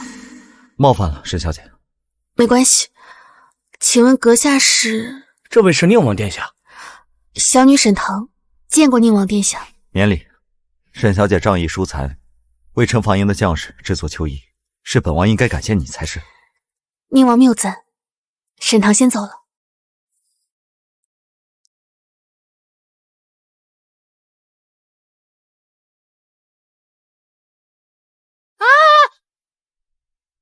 我在京城好不容易碰到这么合口味的朋友，西陵城派出去护送难民的分支是哪一支？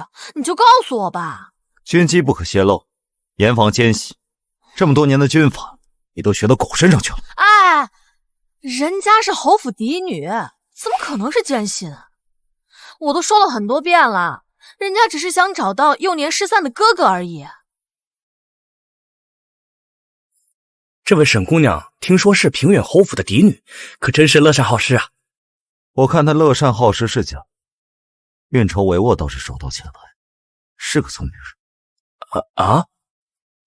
只怕城防营这便宜未必是白捡。怎么办，小姐？我们今天是不是竹篮打水一场空了？谁说我去城防营只有找哥哥一件事？我要的鱼已经进竹篮了。小姐，关于给城防营的那批衣料，二夫人早就交代小的准备好，布料就在仓库呢，货品册子在这里，您检查一下。怎么是粗麻布？小姐，您金尊玉贵，这里边的门道您不知道。这当兵的呀，每天都在泥里打滚，粗麻布更耐磨，而且还便宜。小的呀，就自作主张改成粗麻布。可我订的明明是细麻布。小姐，这细麻布南方产，咱们一家绣坊也拿不出来这么多。小姐，还是听小的一句劝。依我看，不是你们拿不出细麻布，而是账面亏空，拿不出钱来结账了。小姐，您说笑了。谁跟你说笑？今日与我沈家做生意是城防营，你不会以为粗麻细麻是你随随便便可以偷工减料的吧？白纸黑字签的是军令状。半月之内赶制不出细麻秋衣，全家军法处置。曹长官，你家几口人啊？小姐，小的完全是受指使的。小姐，是二夫人指使小的的。小姐，小人上有老下有小的，求求小姐，救救小人。我去通知其余的2位长官，马上带上账本到红绡绣坊了。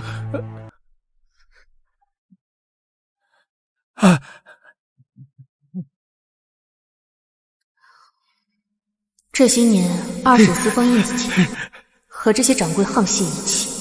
上次给我们的账本明明就是假账，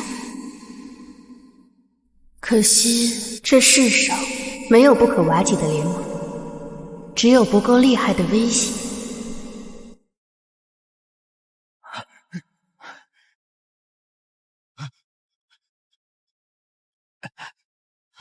求二小姐救救小人全家！什么？账本都拿出来给了那个死丫头了？当真看清楚了？千真万确，小的看得真真切切。那3个掌柜把账本都交给了二小姐，还把您放印子的私账都交了出来。这帮忘恩负义、养不熟的白眼狼！夫人，不行，这件事不能被老太婆知道，绝对不能被她知道。快去，把宫中的账房先生请来。是，什么事情不能让我知道啊？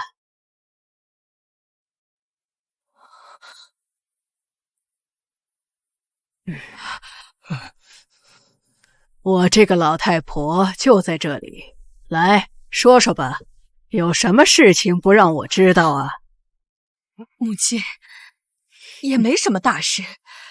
曾经3家绣庄本是长嫂的私产遗物，本该交由堂儿保管，因当年堂儿还小，妾身就一直代为主管。现如今堂儿长大了，他竟以为妾身想侵占他的私产，所以用粗细麻布设下圈套，逼迫妾身交出绣坊。二婶，你这胡编乱造的功夫，上辈子属狗的吧？上账本。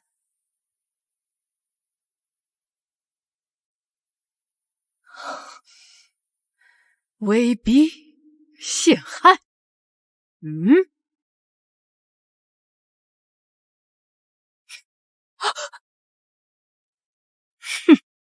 你告诉我，这些印子钱也是堂儿逼着你去放的？还有，账面亏空，你怎么解释？这些年，你就是这么管理沈家钟馗的？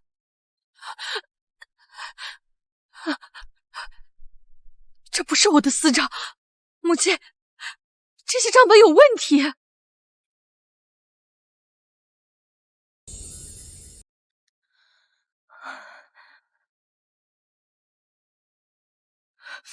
是你，就是你，你为了构陷我，伪造的这些私账。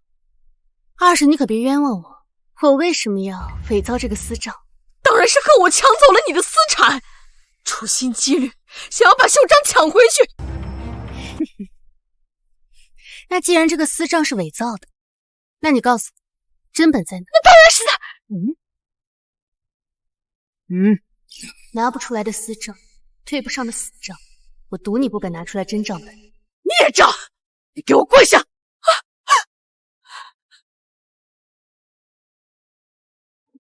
小姐，3个掌柜虽然交出了绣坊的账本，但是却迟迟不肯交私账，说是二夫人咬定没有私账，我们岂不是拿她没有办法了？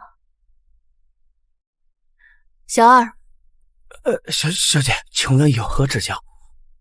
红绡绣坊要换主人了，敢不敢做个交易？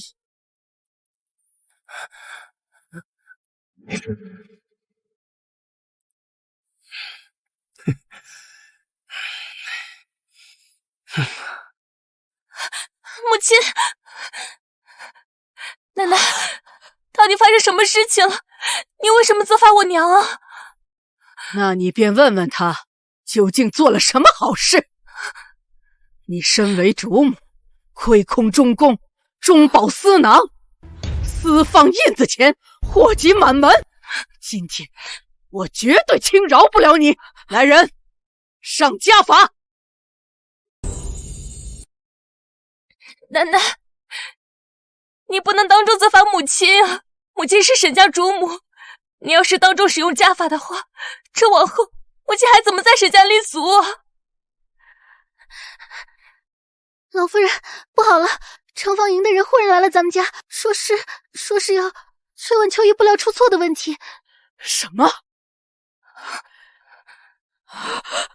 虽然最后动用城防营胁迫是计划之中，但他们为何来得这么快？事到如今，都是你母亲咎由自取，怨不得他人。来人，搜出他身上的库房钥匙。从今天起，钟馗交给堂儿。哼，城防营那边，老身亲自去解释。你们接着给我打！吴建宏，绝不准收手。是。二他得罪了，别怪奴婢手重。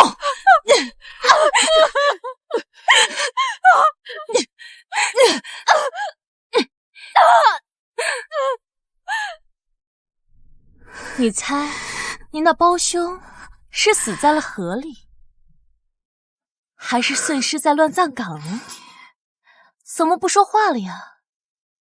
你该不会真的以为祖母会来救你吧？像你这种克死胞兄、克死双亲的晦气女人，祖母恨不得将你千刀万剐呢。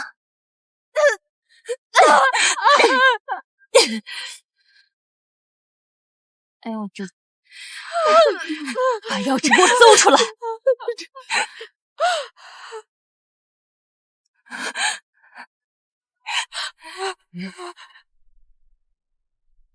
你以为这样就结束了吗？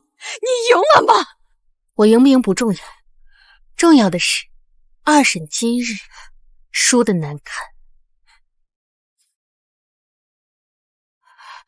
不过是个父母双亡，迟早要外嫁的孤女。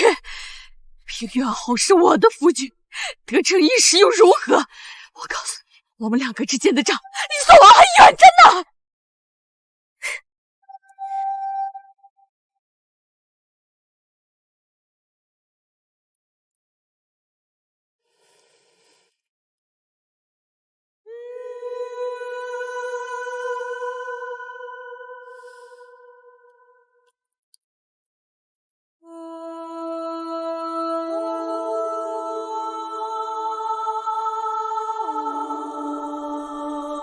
娘，我虽然没有找到哥哥，不过我把您的钥匙带来了。您放心，女儿重活一世，一定不会再行差踏错。如果你在天有灵，就保佑我早日找到哥哥，彻底夺回平原侯府。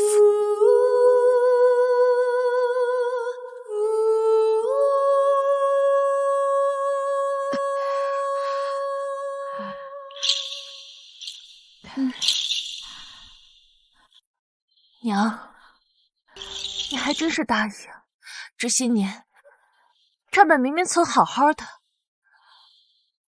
却连女儿都不知道在哪。你懂什么？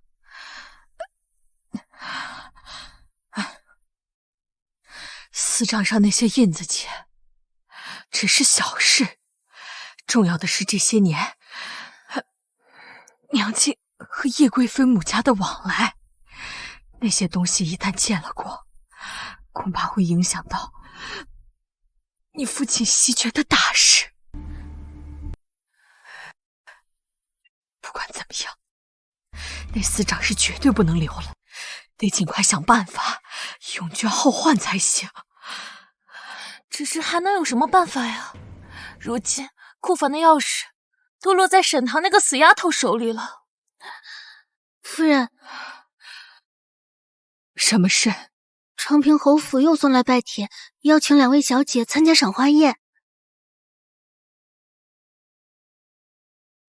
知道了，下去吧。是。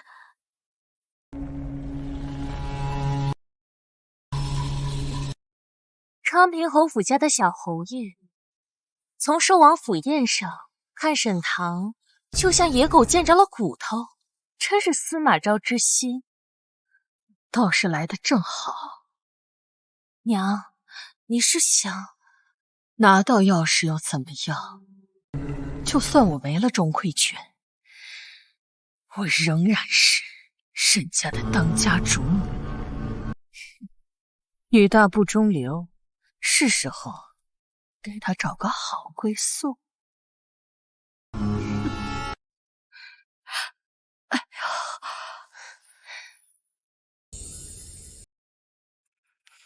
世子，城防营的人已经去了沈家。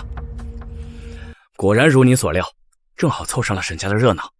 沈府主母挨了一顿打，账房钥匙也到了沈二小姐手中。世子，您是如何能料到那沈小姐给城防营士兵做秋衣，除了寻人，可还有后招啊？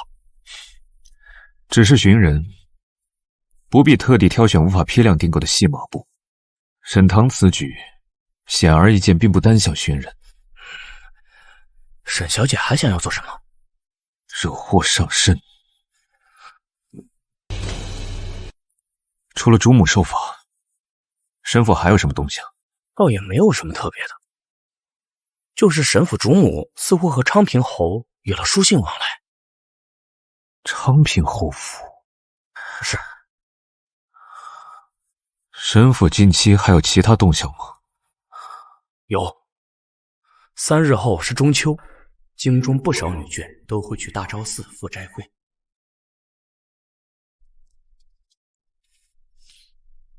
小姐，时候不早了，老夫人已经在山上等着我们了，我们快些上山吧。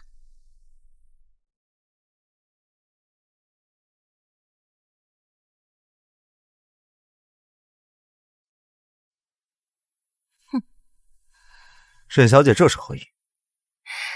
想必寿王府宴上，小侯爷也看到了，晋阳王世子对我妹妹青睐有加，用不了多久，我妹妹就会成为晋阳王世子妃。小侯爷，你难道甘心？所以，你想要做什么？当然是祝小侯爷您抱得美人归啊！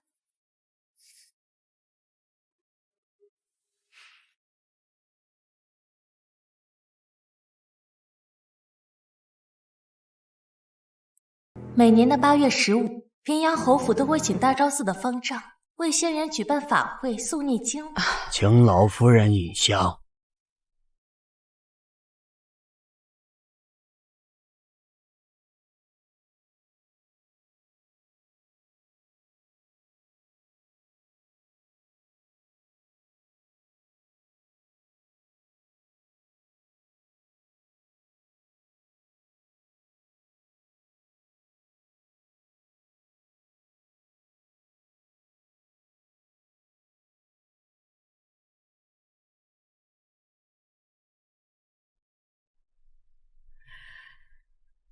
阿弥陀佛，仙人在前，保佑我平远侯府今年顺遂，阖家安泰。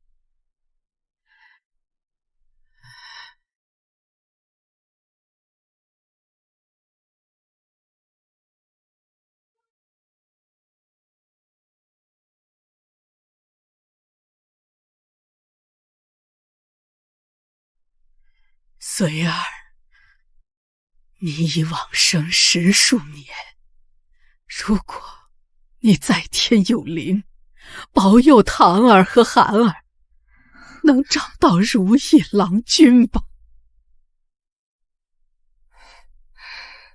奶奶，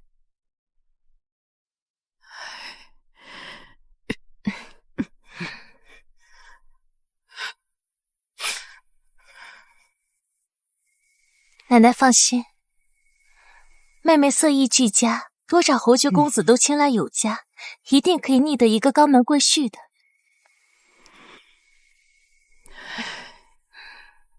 你们都要有好归宿，奶奶才能放心。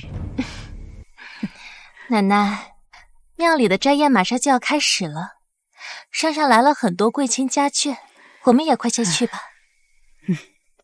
好吧，知道你们快闷不住了，都走吧。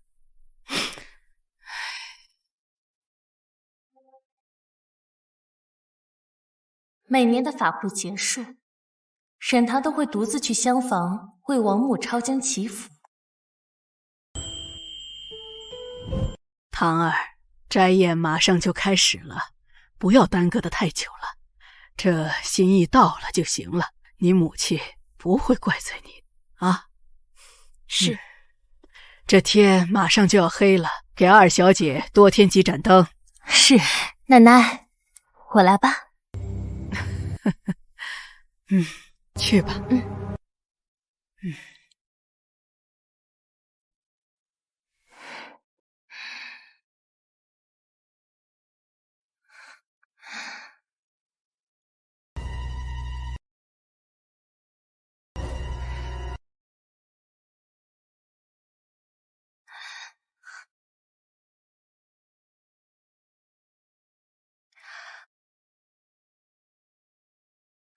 所有人都在前院斋宴，就连寺中僧众也无暇顾及。后院厢房良辰美景，还望小侯爷尽兴。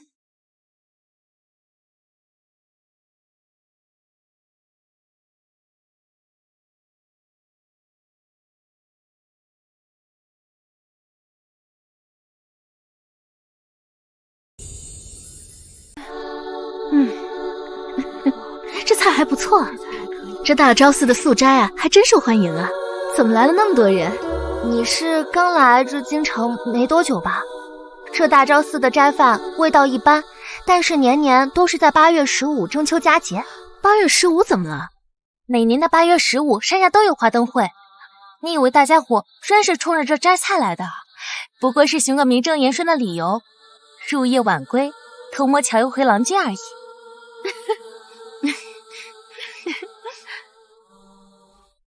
小姐，你看那是不是晋阳王妃啊？晋阳王世子到。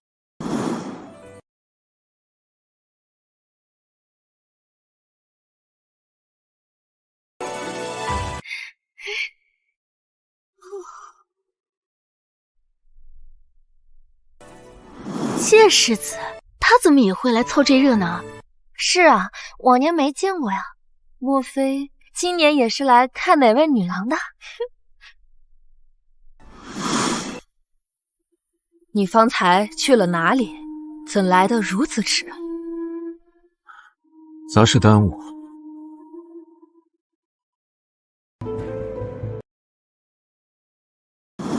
就你这死畜，要是没老娘帮衬你，也不知道你何时才能得偿所愿。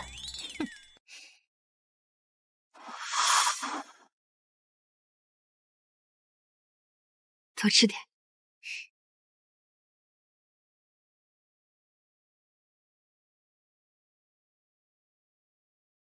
机不可失，还不快去！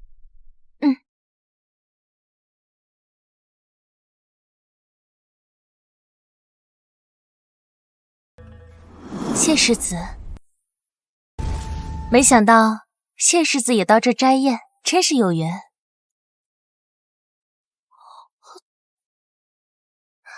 他过去干嘛？从前天意作弄，世子与我之间生生错过，小女福保不久能够和世子破戒，能够重圆。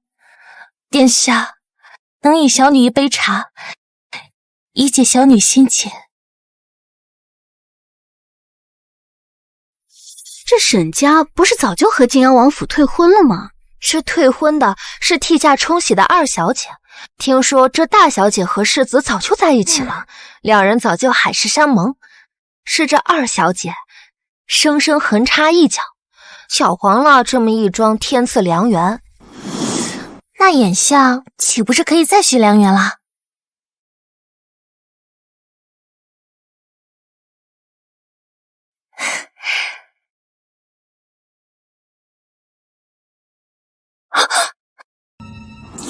世子，本世子从来不喝来路不明的茶，敢问小姐姓甚名谁，从何来了？我是平远侯府的沈。不重要，没兴趣。什么？不是说情定三生吗？人家根本不认识。沈大小姐，缘分强求无益，还是请入席吧。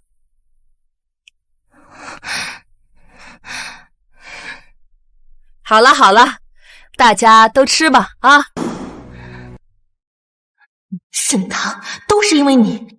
你既然毁了我大好姻缘，就等着自食恶果吧。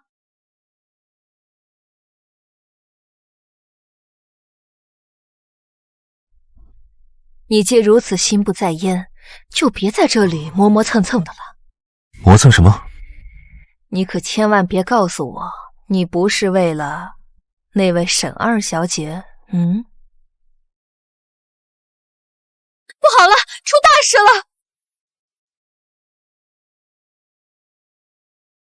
出大事了！什么大事？奴婢方才见到二小姐迟迟未赴斋宴，只想着催促一下二小姐，却还没想到没到大殿口，竟听到屋里传来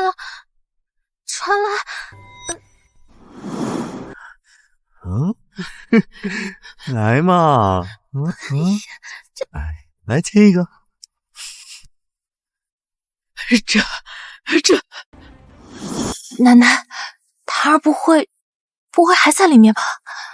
这二小姐不是说留着为王母抄经文吗？这怎么听着像是男子在……哎呀，阿弥陀佛，阿弥陀佛！居然在佛门这种清净之地行不轨之事，简直败坏门风！也不知道是哪里来的野男人，岂有此理呀！沈棠会让你从今天起身败名裂。奶奶，堂儿不会出事了吧？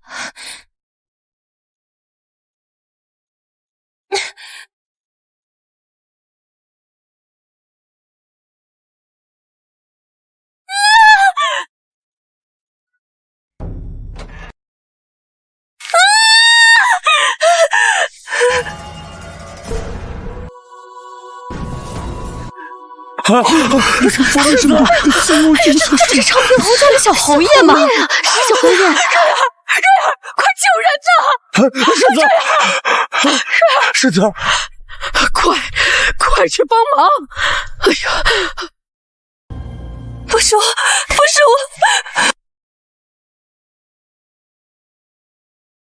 回禀王妃，两个侍从已经死了有一段时间了。下去吧。是。瑞儿，你没事吧？这到底出了什么事啊？好端端的上山来用斋宴，怎么就成了这样？瑞儿，若是让娘知道是谁害了你，娘一定要将他千刀万剐。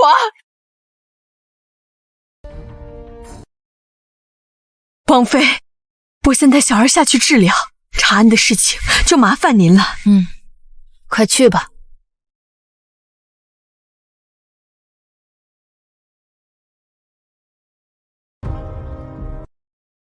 一定是沈棠。方才只有沈棠在这个房间里抄经。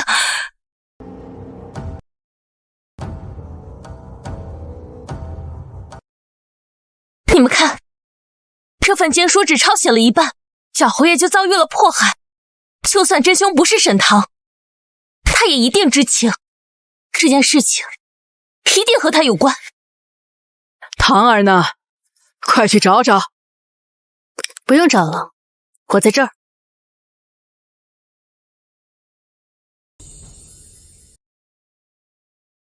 堂儿，究竟发生什么事了？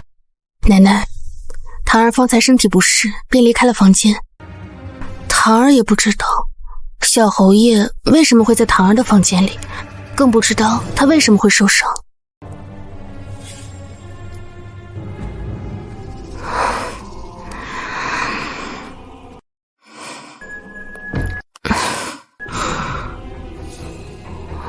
堂儿，世子，你怎么在这儿？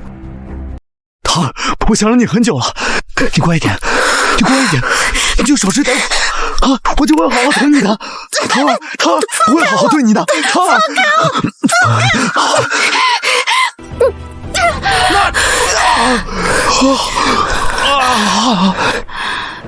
小侯爷，臭女人！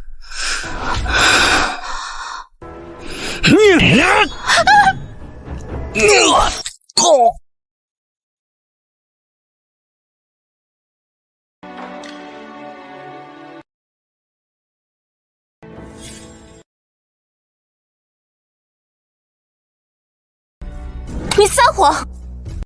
你说身体不适就不是啊！你分明在房间里面抄经，怎么会身体不适啊？还偏巧是在小侯爷遇害的时候不适。若说巧，难道不应该是他为什么会出现在我的房间里吗？姐姐，你们从寿王宴会上就眉来眼去的，谁知道你们是不是约好了？老衲可以为小姐作证，我可以证明二小姐身体确实不适。方才沈小姐急急忙忙到禅房里找我求助，方丈，有件事情还得劳烦您帮忙。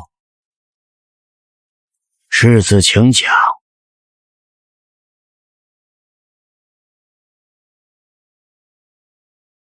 沈小姐当时意识昏沉，几乎昏迷，老衲为其把了脉才知，她竟被人下了迷药。若非她警觉及时逃出，此刻恐怕危也。这佛门禁地怎么会有这阿杂的东西啊？是啊，今日来禅寺的人员复杂，许是混进了几个登徒子，想要给堂儿下药。如今没了证据，此事确实难断。二婶，这事儿并不难断。你什么意思？迷药通常都是通过口鼻之处进入肺腑，药可能会被烧完，但是遗留的香气不会，人变不出来，但狗可以。小师傅，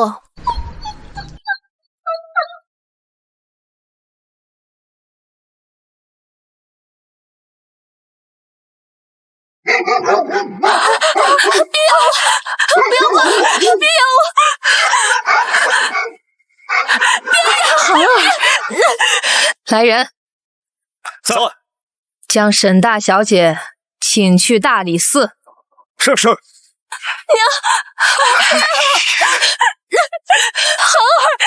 孩儿，阿弥陀佛，阿弥陀佛。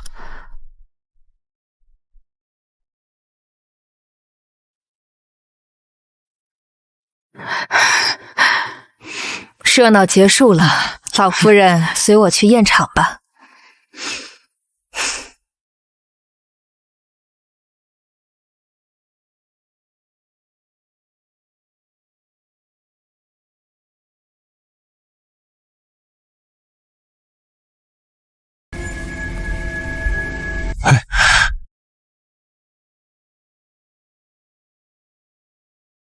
思念难作假，西施子，别动，你站不住。你虽服了解药，但这毒性需要时间才能散去。别怕，我不会问你今夜发生了什么。今夜这山上注定腥风血雨，让我送你下山。总有失望，怎么像化蝶那么勇？你这愚蠢的毒妇，这等祸事你竟然闯得出来！你这是要祸害我沈家满门吗？我还不是为了我们韩儿好？你难道没瞧见晋阳王府对沈堂那丫头是什么态度吗？我要是再不抓紧，让那死丫头和小侯爷生米煮成熟饭，那我们韩儿怎么办？愚蠢！只要能和谢王府结亲，是韩还是堂儿有什么分别？重要的是我的爵位。当然有区别了，韩儿是我的亲生女儿，绝对不能让韩儿在大理寺过夜，更不能让大理寺顺藤摸瓜，这在沈家查出什么把柄来。你老实告诉我，你到底和叶贵妃私底下做了什么交易？不算什么交易，就是用秀芳名义放了些印子钱给叶贵妃和二皇子，走动了一些官员家眷。说什么？替二皇子和朝中官员家眷走动？你知不知道这是暗助皇子奸盗营私啊？也没那么严重吧。完了，全府君，那怎么办呢？大理寺的人是不是已经在来的路上了？这个秀芳不能留了，速速叫叶贵妃说动她救韩儿，我即刻下山。我烧秀芳。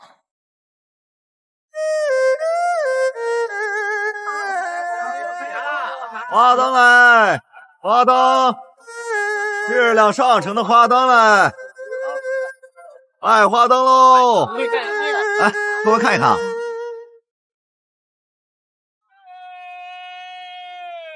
谢归木真的没有再追问任何事情。从山上走到山下，他什么都没有说，就好像什么都没有发生过一样。花灯，买花灯喽！漂亮的花灯。哎，公子，你买花灯吗？我这花灯的灯芯都是在寺庙佛龛上供的，一定保佑您和姑娘花好月圆。不用了，我要了。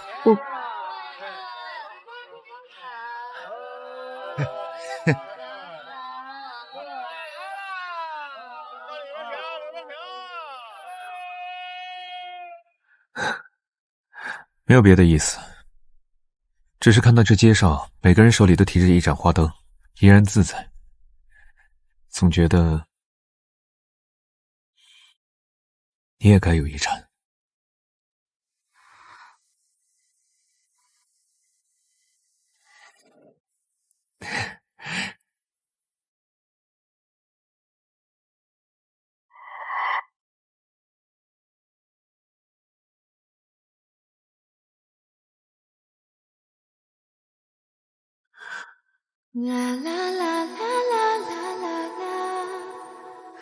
谢世子，请问我是不是？是。昨夜心头牵挂，今朝眼底繁华。曾是惊鸿照影，情更难拔。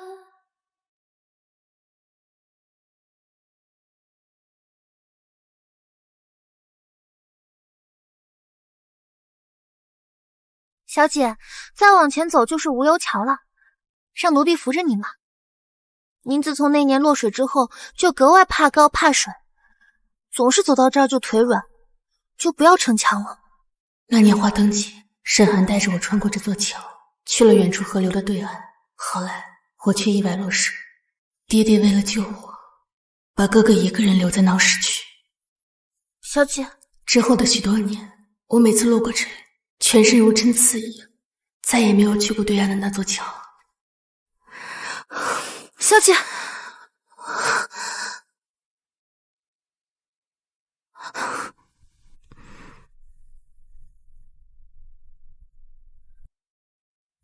想去哪里？什么？你想去哪里？那边有条河，我想过河。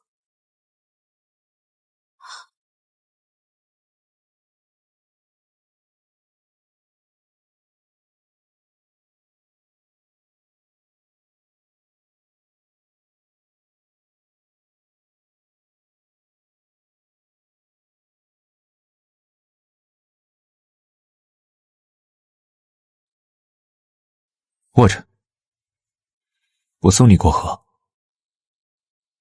追啊追啊追啊，无奈流动了期待已苍白。走啊走啊走啊，难耐翻越了人海。是你。那一夜我遇到一个怕水的姑娘，我和她一见钟情，和她约定好了不日就要上门提亲。可后来阴差阳错发生了许多事情，后来那个姑娘嫁给了我，可她对我有许多隔阂，至死都没有说明白。许是上天垂怜，容我重活一世。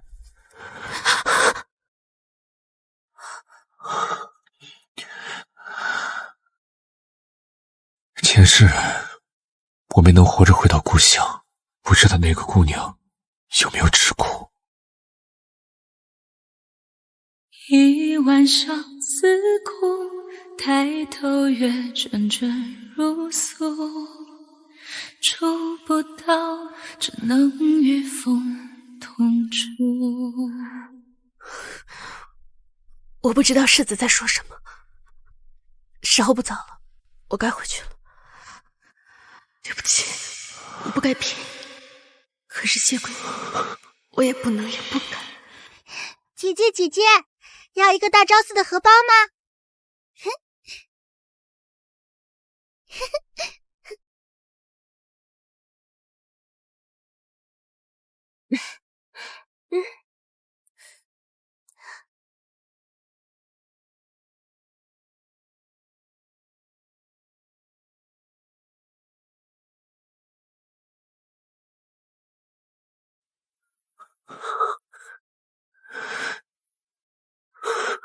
谢桂木，不要！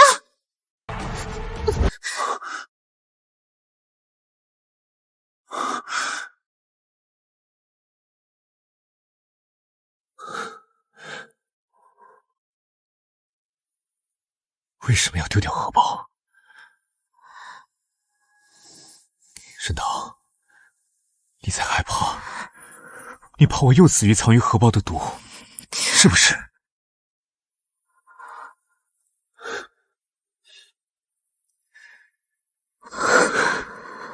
别怕，这次我不会死了，我想一辈子陪着你。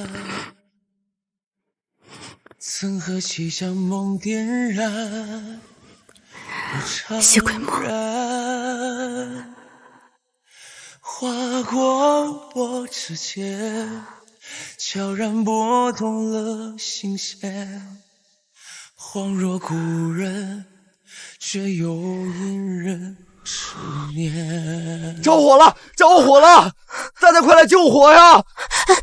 请问是何处失火？前方的红霄绣坊着了火，也不知道怎么着的火，把旁边的铺子都给点着了，着火了！大家快来救火呀！红霄绣坊，一鸣惊人，有人值班。不对，这不是单纯的失火。二叔、二婶和二皇子与叶贵妃素有勾结，沈寒今日被大理寺抓走，他们一定是怕大理寺顺外摸瓜找到证据，所以想连夜烧毁证据。沈棠，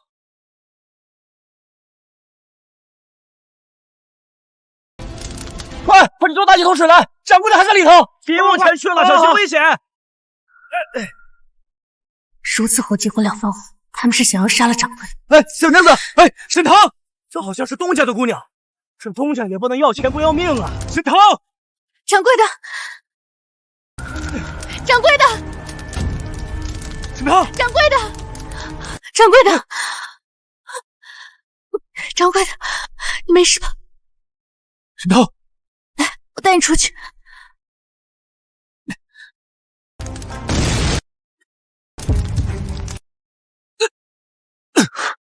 谢桂木，你没事？谢桂木，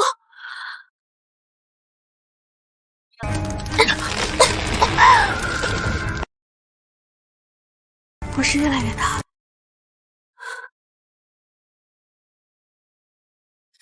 谢桂木，你有没有后悔陪我来着？没有，只要你陪在我身边，此生足矣。我一直没有告诉你，那日花灯节，我就已经心悦于你。是的。命运在今生写下伏笔。梦境般与你不期相遇，你留下指纹。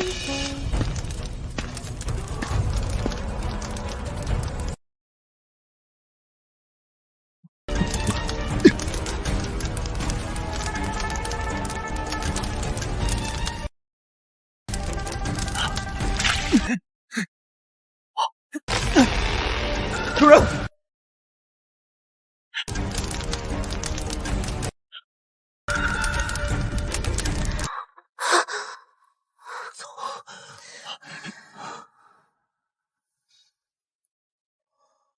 启禀宁王殿下，世子伤并无大碍，简单包扎即可。你还好吗？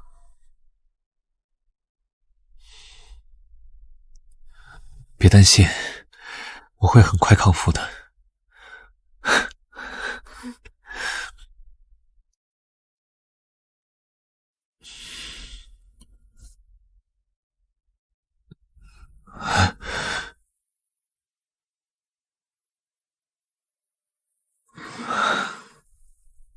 搜，不要放过任何细节。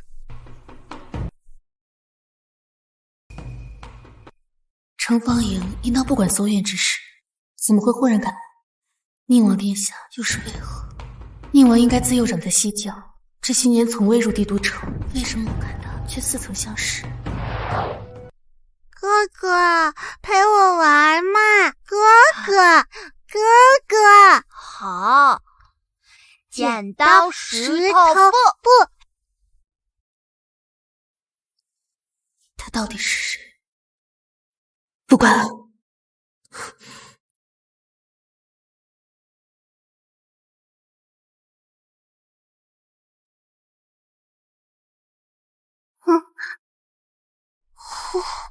哥哥疼不疼？哥哥不疼，你没事就好。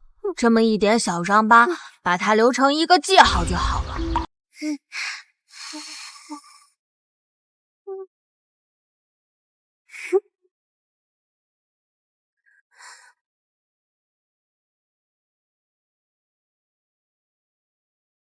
殿下，这伤疤从哪儿来的？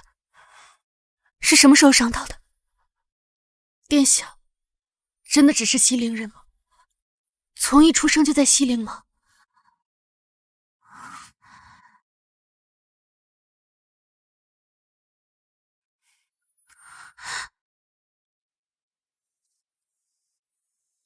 查证许多事情都需要时间，原本不想把你置身于危险之中，没想到竟适得其反了。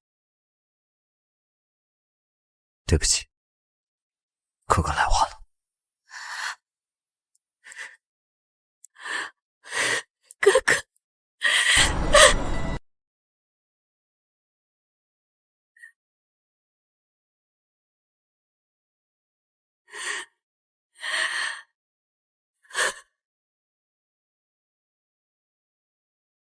别哭，你已经做得很好。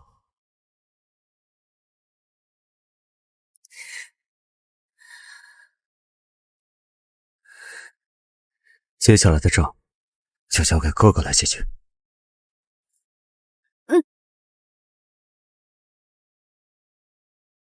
爹，娘，我的女儿啊，你受苦了，回来就好。阿弥陀佛。回来又有什么用呢？现在全京城的人都知道我进过大理寺。娘，奶奶，孩儿此生已经没有脸再见人了，我还不如一头撞死算了。不，孩儿，孩儿，哎呀，孩儿，你这是何苦啊？奶奶，母亲不必惧色，天无绝人之路，孩儿的这番苦并没有白吃。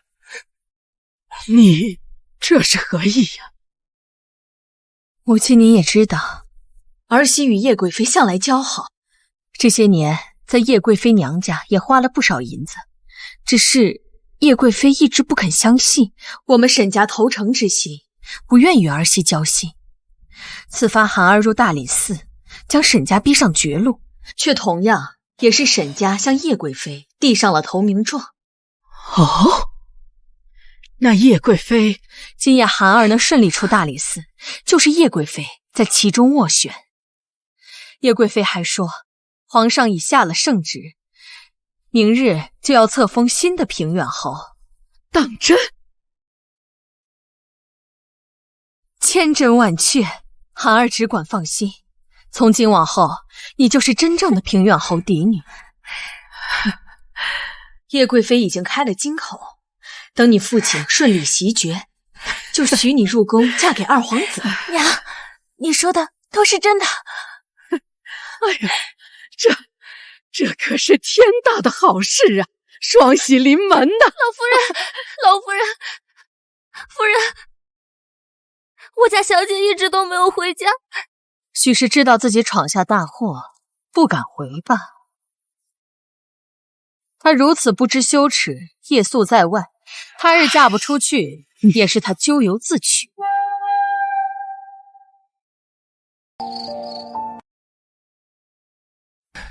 今夜沈家家事生变，你不适合再回沈家，留在我家吧。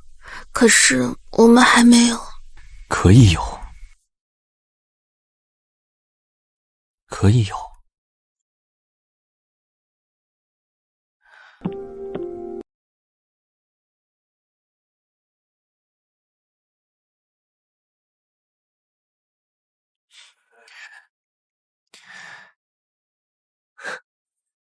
这是我谢家累世战功，先帝曾赐下一道空白圣旨，今日我打算用这圣旨娶你为妻。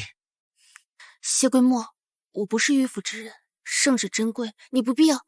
有必要，我想娶你。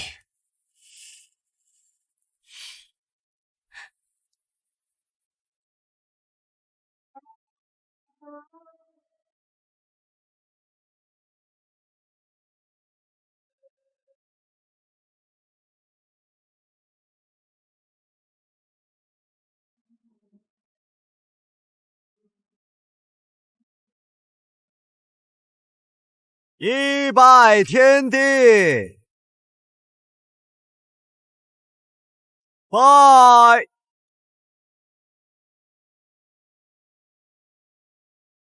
二拜高堂，拜。免礼免礼，今天啊，是我们失礼了。你个臭小子，圣旨是你这么用的吗？我跟你说，娶媳妇儿可不能用强的，知道吗？我们不理他。唐二啊，今天这婚礼实在是过于仓促，明日母妃就去看个好日子，定会补你个大的。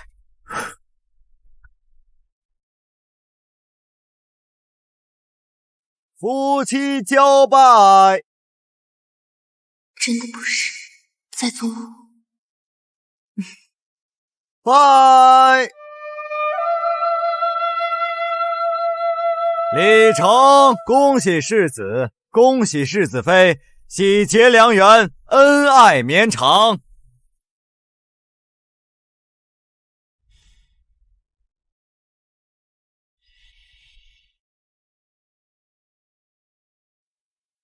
谢归墨，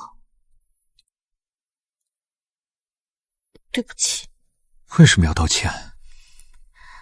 前世如果不是因为我送你荷包，你根本就不会死，都是因为我害你客死他乡。原来你是因为这个才割腕拒婚的。如果不是因为我，圣上根本就不会恩典二叔袭爵，沈寒的身份也不会攀上二皇子，进而成为一国之母。即便我知道你就算不用冲洗也会醒过来，但我还是……沈棠，难道你就没有想过，我身受重伤，可为什么你一进王府冲洗，我便醒了？是你。前世本该我如约去你家提亲，可奈何一道圣旨把我调去了西郊。等我回来时才发现，是父亲点错了鸳鸯谱。那你……前世的我受伤是真，可不知缘由。前世的伤情要比今生浅了许多，所以在你过门的前几日，我就转危为安了。之所以有冲洗一说，不过是为了逼迫你长姐退婚的理由罢了。可没想到，平远侯府竟然迎难而上，阴差阳错逼我提了家，更是最终的沈棠，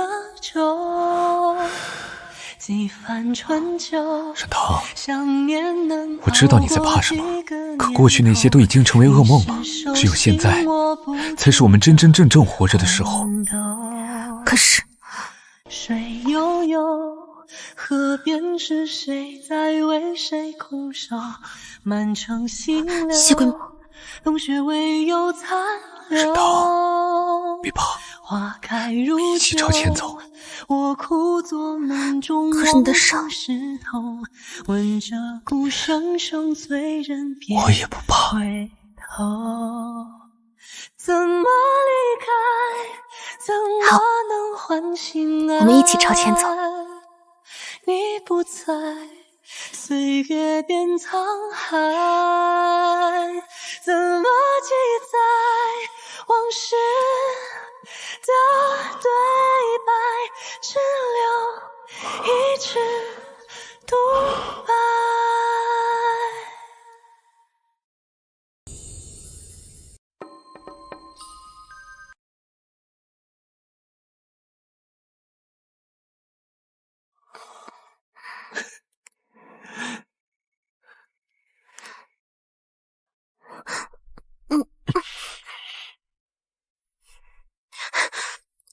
你不要命了？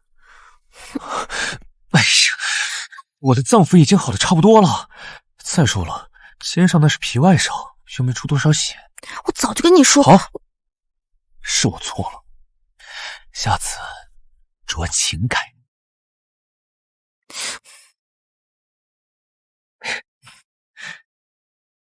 启禀世子，神府急报。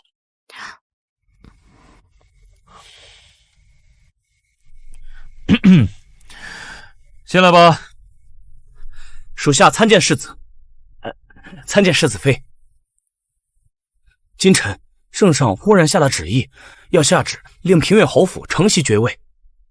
平远侯府大宴京中贵卿，拜帖已送到了府上。王爷派属下来询问世子，对此事可有打算？世子打算去吗？去。新平远侯终于要袭爵，这当好事，怎么都要去祝贺一番。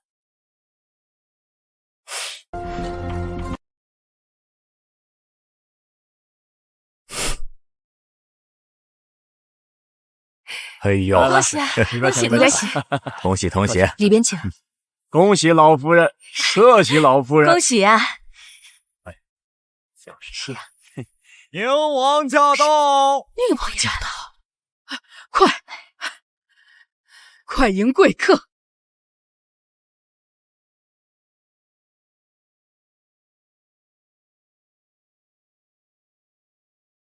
参见宁王。宁王驾到，使我们神府蓬荜生辉呀！快，请坐。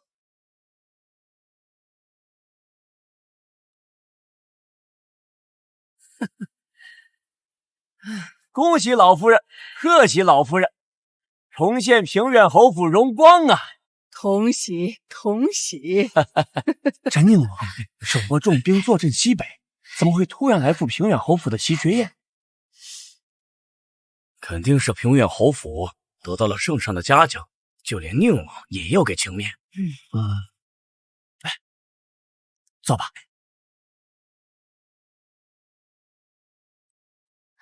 娘，这宁王殿下跟我们家并没有什么交情，他怎么会？今时不同往日，你父亲马上就要做平远侯，就连叶贵妃都要卖我们家几分薄利。宁王会来，有什么好想不通的？这大喜的日子，为什么不见二小姐啊？这丫头昨日陷害嫡姐，险些祸害沈家名誉，自知闯下大祸，昨夜彻夜未归，许是找什么地方躲着呢吧？什么？一夜没回家？真是，这二小姐也是侯府的嫡女，这样也太没礼数了。何止是没有礼数，这简直是没有清白呀！各位有所不知，我这侄女自小没了爹娘，又向来不服我管教，也性难驯。不过我平远侯府清誉满门，自是不会姑息。若她冥顽不灵，定会族谱除名。泾阳王世子，世子妃驾到！世子妃到！这不是沈家二小姐吗？她怎么成了泾阳王世子妃啊？娘，这沈棠怎么会跟谢世子在一块儿？她怎么会是泾阳王世子妃呢？沈棠，你昨夜去哪儿了？当然是谢家了。您大费周章的请了圣旨，让我加入谢家。二婶，莫不是您忘了？可谢王府前几日就已经上门退婚了。退的不是长姐的婚吗？您自己说的，长姐忧思成疾，当晚欲悬梁自尽。你个颠倒是非的野丫头！大胆，竟敢对世子妃无礼！你有什么可恨的？就算你成了泾阳王世子妃，我还是平远侯夫人呢，我可是朝廷命妇，你有什么资格让人对我动刀？朝廷命妇？不一定吧。见不见得，轮不到你说。圣上今日就要封我夫君承袭爵位。素来侯府袭爵，夫人都是要被封诰命的，我自然是朝廷命妇。我女儿就是平远侯嫡长女。是，没错。不过二婶，你确定二叔这爵位能袭爵成功吗？先侯爷亡故多年，我夫君是沈家唯一独子，这爵位不给他，难道还给你不成？行了，唐儿，我知道你心里不快，但今天关乎沈家荣宠，你退下。圣旨到。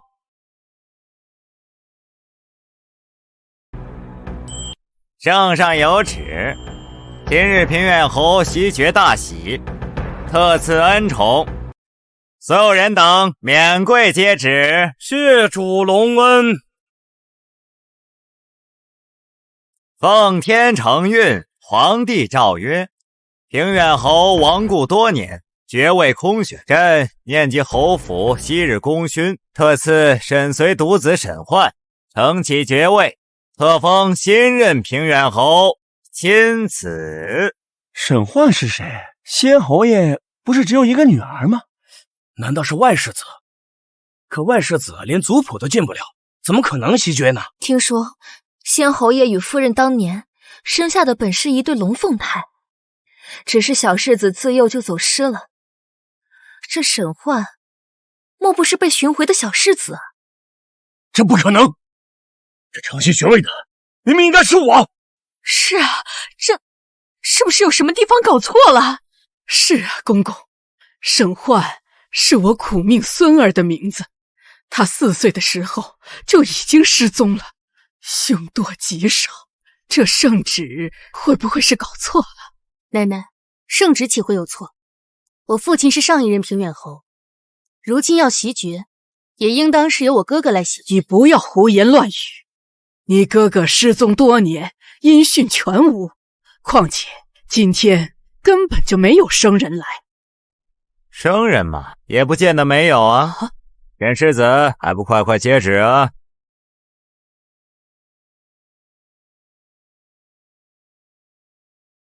沈世子还不快来接旨！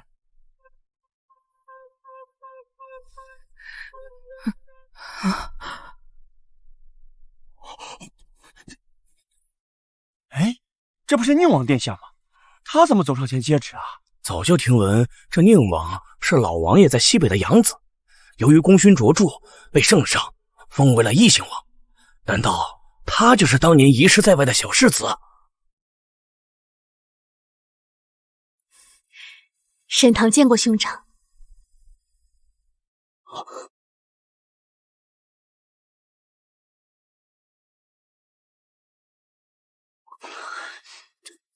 仔细一看，宁王与沈二小姐确有几分相似。何止是几分呢？这简直是一模一样。是啊，简直一模一样。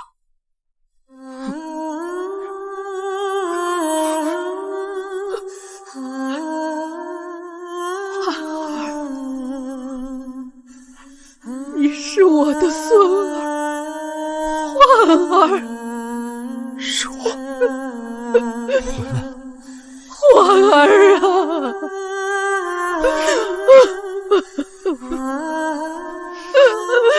焕儿啊！不可能，绝不可能！你不是说你已经……没错，他一定是冒充的，绝对不可能是沈焕。我明明已经什么？已经吩咐蒋妈妈把他带出城绞杀，令我母亲思念而亡。已经命人在我父亲的茶水中每日投毒，令他气血衰竭而亡。已经勾结了叶贵妃和二皇子，为我二叔铺好了他袭爵之后的亲人路吗？桃儿，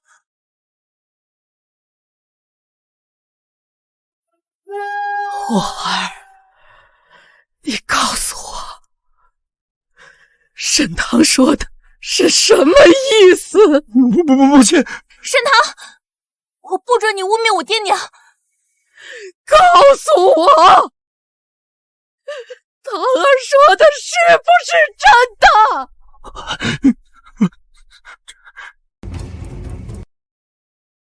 审视二房次子沈获，跪下接旨。奉天承运皇帝诏曰：审视二房次子沈获有辱门庭，戕害平远侯幼子，毒害平远侯与其夫人，皆与朕这二子暗自勾连，企图夺嫡，祸乱朝纲，虽死不能偿其罪，数罪并罚，其罪当诛，今次腰斩，即日行刑。其妻女发配边疆，终身不得踏入中原。钦此。拿下！奶奶，救我！奶奶，救我！奶奶，爹娘，你们看见了吗？哥哥回来了，桃儿被你们报仇了。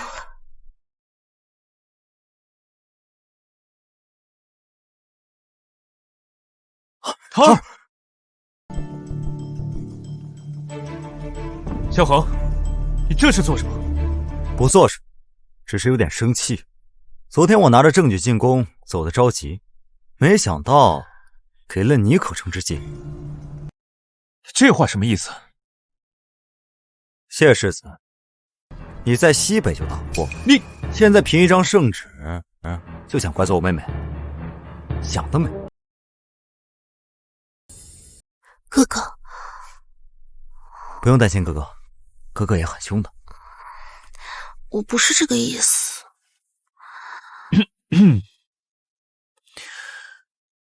燕王殿下，你想要谢母如何呀？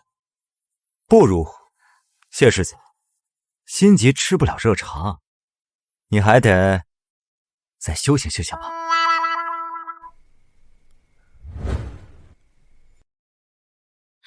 恭迎新人！哎呀，太美了！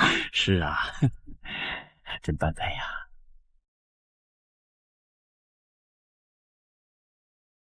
一拜天地。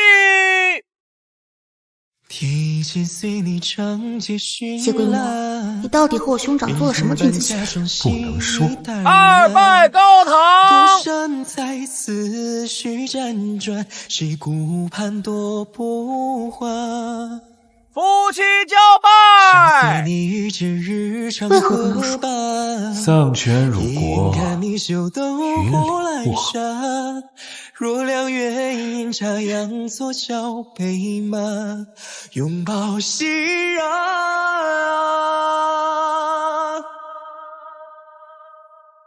如星辰满，你是我彼岸，换来斑斓情愫一起燃。送入洞房，太般配了。辗转的心事，你是否了然？谢桂墨，我还是感觉好像一场梦。别害怕，这不是梦，我会接你过河。三千归途，顺风陌路，任命云山风，谁在天涯尽处守候着孤